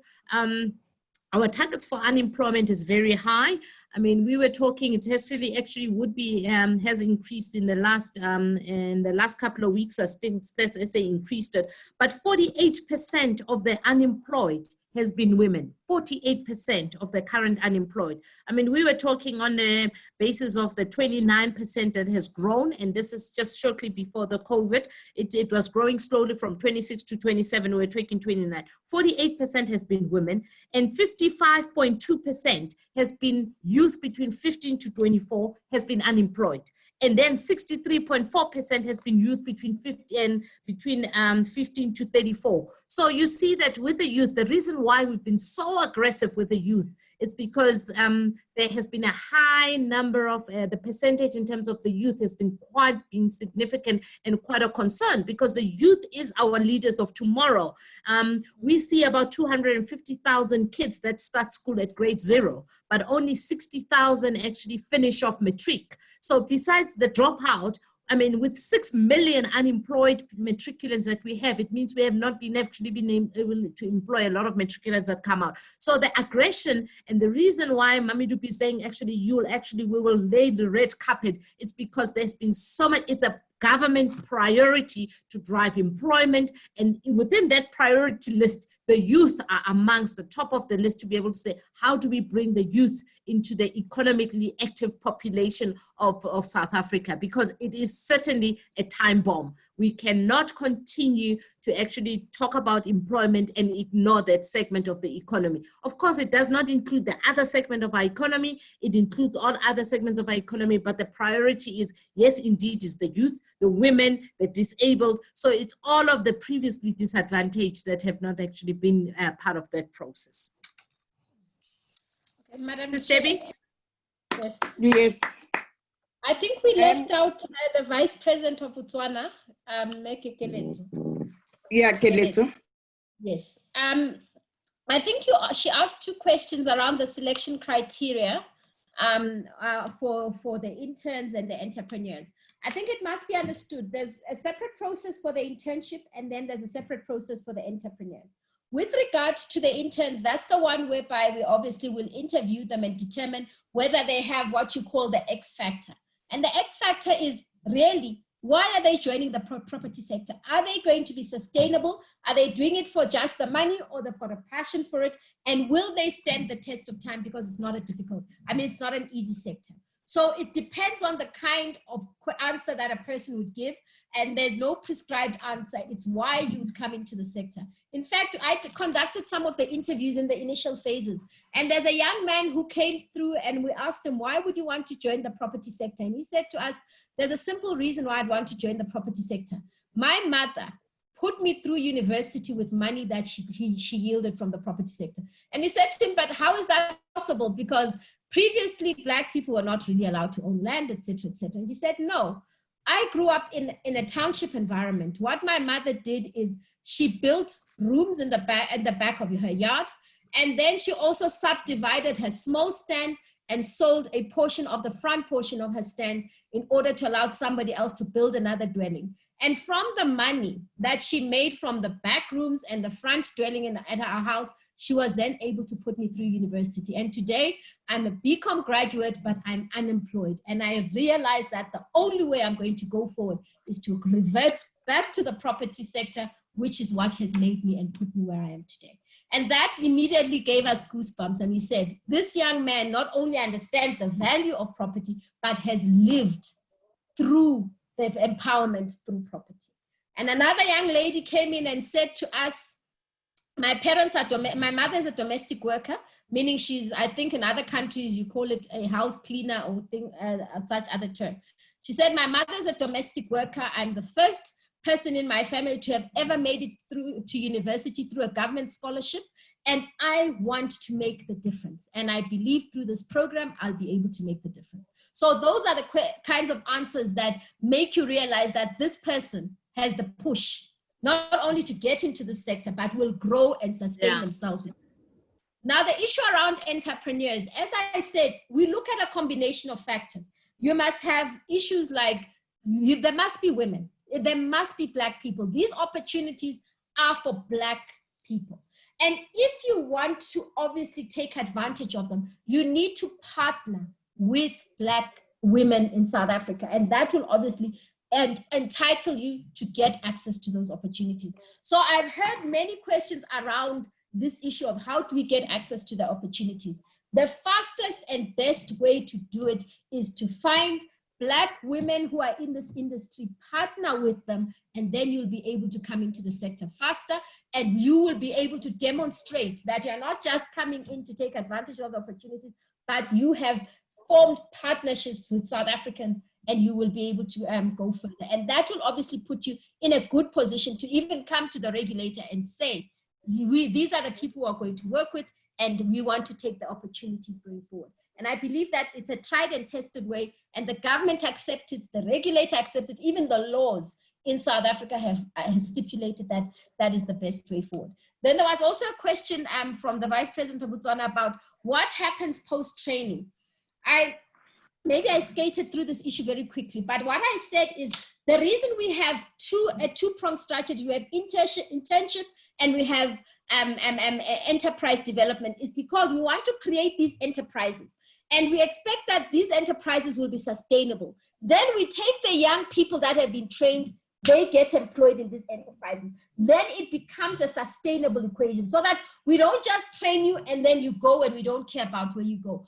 We will then place you in those companies that we're establishing. We will make it a condition that if these companies are successful, they must employ young people who come from our internship program, so that there is sustainability and there's growth.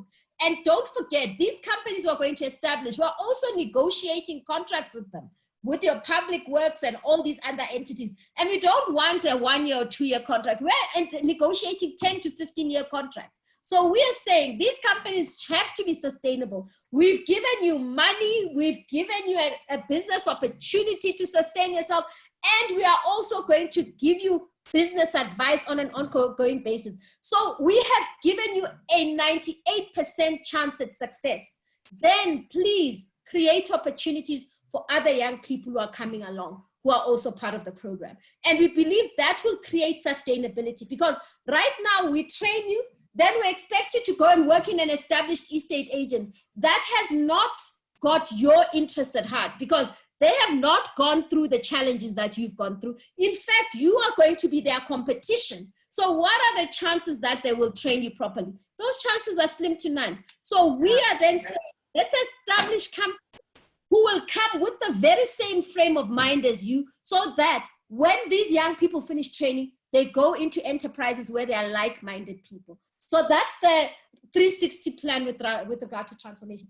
Sorry, I get too excited about it. My apologies. I think that's I'm done for today. Thank you. I like your excitement.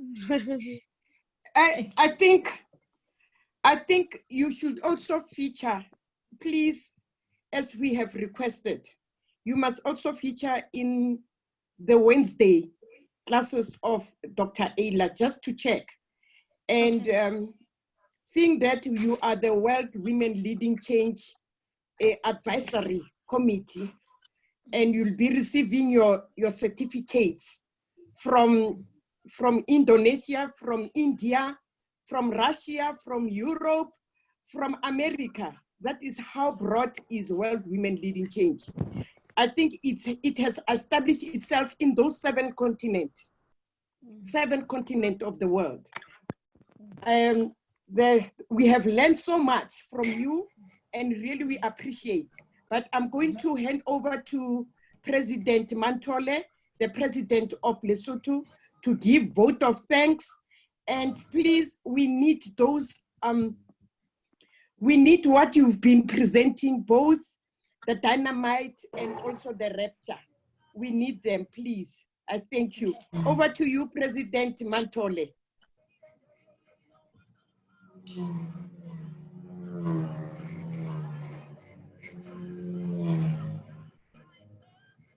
President Bankole? Yes, good evening. Ladies, this has been amazing.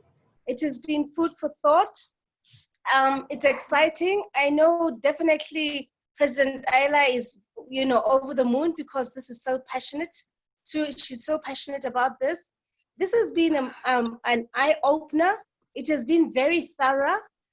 Maybe I should just say that our next time when we have presentations, we should constantly take cognizance that we are addressing the entire world.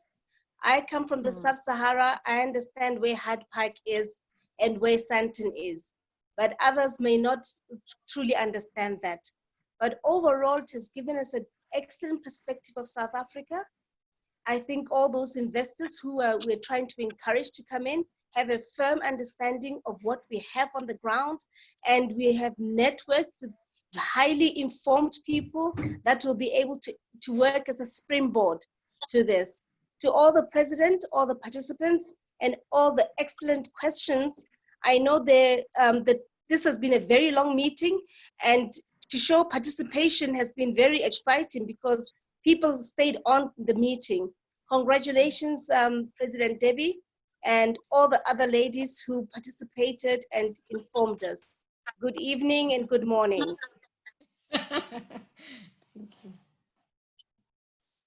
Thank you so much. Thank you.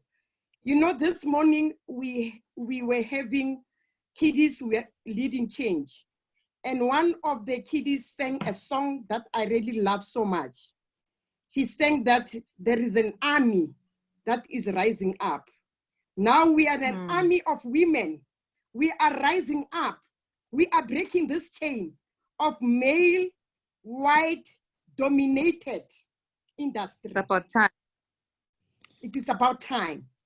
Yes. Tomorrow, we are opening up our office, World Women Leading Change Real Estate Institution. I thank you. We are breaking the chain. Thank you, Rapture. Thank you, Dynamite. Thank you, Dr. Ayla Jigelela. Thank you, everyone. I see even other presidents are here. Don't forget, we have Real Estate Leading Change on Wednesday. We have two guests. We also we have our first meeting offline in the Villa Eprouchy de Rothschild in south of France. So if you can join us, there will be offline dinner with my partner from Luxury Pro, and we can see the event. It will be with the top class pioneers in there. We have our partner there to lead the event. So we have two things, and then I will wait for Ambassador Debbie to make Real Estate Leading Change Africa. Woo! Listen our song. Can we sing our song? Can we sing our song? We leading change, leading change. We are the women leading change, leading change. We are the women leading change for our people, for our countries, for everyone in the world. Love, peace, needed in this world. Endurance, needed in this world. Forgiveness, needed in this world. Needed in this world. Yes, African woman leading change. Static woman leading change. Yes, yeah, woman leading change. Australia, woman leading change. Europe, woman leading change. Yes, North America, yes, South America, woman leading change. Rato Fela, woman leading change.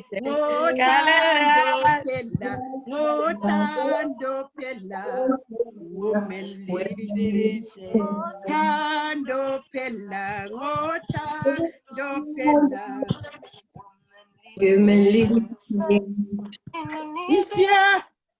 Yes, Ayla. Yes, Ayla. Woman leading change. Yes, Indonesia. We thank you, Indonesia. We thank you, everyone. We thank you, Africa. We thank you. We love you. Thank you, Kenya. Thank you, our speakers. Thank you, our speakers. Today you have made our day. Thank you. Thank you, Ambassador Debbie. You have given us such good speakers. Thank you. Congratulations. Well done. Thank you. Thank you so much. Congrats, South Africa. Thank you. Thanks. Thank you for inviting us. Thank you for having us. Welcome. When is the certificate coming? These are the world women leading change in the infrastructure. Yes. President Ramaphosa. Ambassador Debbie, you are the one to produce the certificates for the speakers today. Yes, President You are the Ramaphosa. president. You are the president As for an Southern African Africa. Union chairperson, here are the women. And they must not only be South African Advisory Committee, but for the world, because we need young women like you. Thank you so much. For Africa and the world, yes. Yes, for Africa and the world. Thank you. Yes. Thank you. Don't forget, I'm 16 years old forever, so I'm youth forever. I'm youth. coming also. I am only 16. Oh my and God. I'm staying 16 Bye, forever. guys. You look it, it's fine. Okay, thank 16, you. 16. Youth, real estate, youth. Youth and women. Thank and you. everyone. Youth real estate. Thank you. Bye bye. Yes, I even saw my friend Snooks Real Estate. Thank you very much. Thank you very much. Goodbye. It's Bye, 11 o'clock. Thank you. Thank you, Rebecca. Thank you. Thank you. Bye, everyone. Follow our Facebook. Follow our Facebook. Bye bye. Don't forget to follow our Facebook. Don't forget to follow our Facebook. We've got another lawyer here. At Dynamite, we've got Keketso here. Commission of Gender Equality. She is also part of us. We've got Dynamite here. We don't play marbles. Hi, Mami Dupi. Hi. Mami Dupi. Okay, bye everyone. Bye. Bye. Thank you. I want to share the invitation for Thursday and Wednesday. If you can make it, please join. We will, Dr. Ayla, Jigalela. Okay, we are sharing now. Okay, we'll wait. Jigalela. Yes. Yes. Let's wait. Don't phone me on Wednesday because I'm in the class. Wednesday I'm a student. we will. Yes, Wednesday we will have the Secretary General of Federation of World Real Estate, which is 70 years, and we will have an MOU. This is our event. Yes. On Thursday we have in at 2020 or 8 p.m. GMT +1 live from Villa Eprusi de Rothschild. This is our partner Luxury Pro, and this is opening of World Women Leading Change Monaco, and this is the we have an investment fund, and we are connected to the Real Estate Congress and Investment Worldwide. This is real estate publication company, real estate network, real estate consultant, real estate development, and real estate school. So join.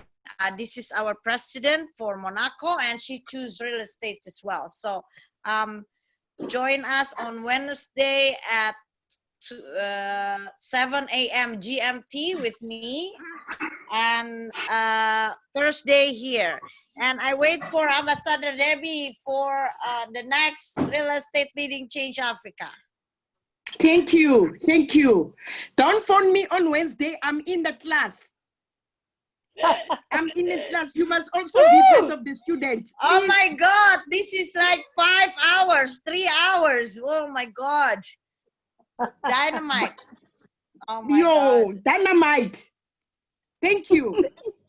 Love you all. This is the longest conference and the best of all. The longest and the best. We are so proud. Thank you. Wow. Thank you. Yeah, hey, the ladies were wonderful. Thank Love and light from Jakarta. But we needed this, President Alice. President Alice, we needed this. Not we needed, but we need those ladies to be part of World Women Leading Change, to be our mentors, and they teach us. We want to learn from them. We want to learn from the gurus of South Africa. And also, Keketo, don't forget Yes. Keketo, the president of Gender Equality. Southern Africa, we have the Lesotho, the Botswanas, the Zimbabweans, the South Africans. They are great people, and we need to network. You are very right, President. Yeah, thank you. You are thank very you so right. much for network. Yes. Thank you. Thank you. Thank you. Thank Namibia you. says, Bye-bye. thank you. Namibia says thank you very much. Goodbye. Bye-bye, Mama. We've got the president in Namibia, Mama. Cheers. Thank you. Yeah, Thank you. If you can give me your numbers, give us your numbers. Okay, you mean my mobile number? We need your mobile number so that you can work with chairs. Okay, Chairs. I will give that to you. It's 264. Yeah. 81. 128. 2330. Oh, thank you. I'll give it to chairs. Thank you so much. Thank you. President Chairs, very young girl. Thank you. Okay, good. Thank you. Bye-bye. I'm leaving now. I'm leaving. Ambassador Keke, thank you. Thank you very much. Huh? Thank you. Thank you. We'll talk just now. The event was wonderful today. Yeah. I'll talk to you just now. Okay. Thank you so much, guys. Thank you. We are breaking the chain. Yes.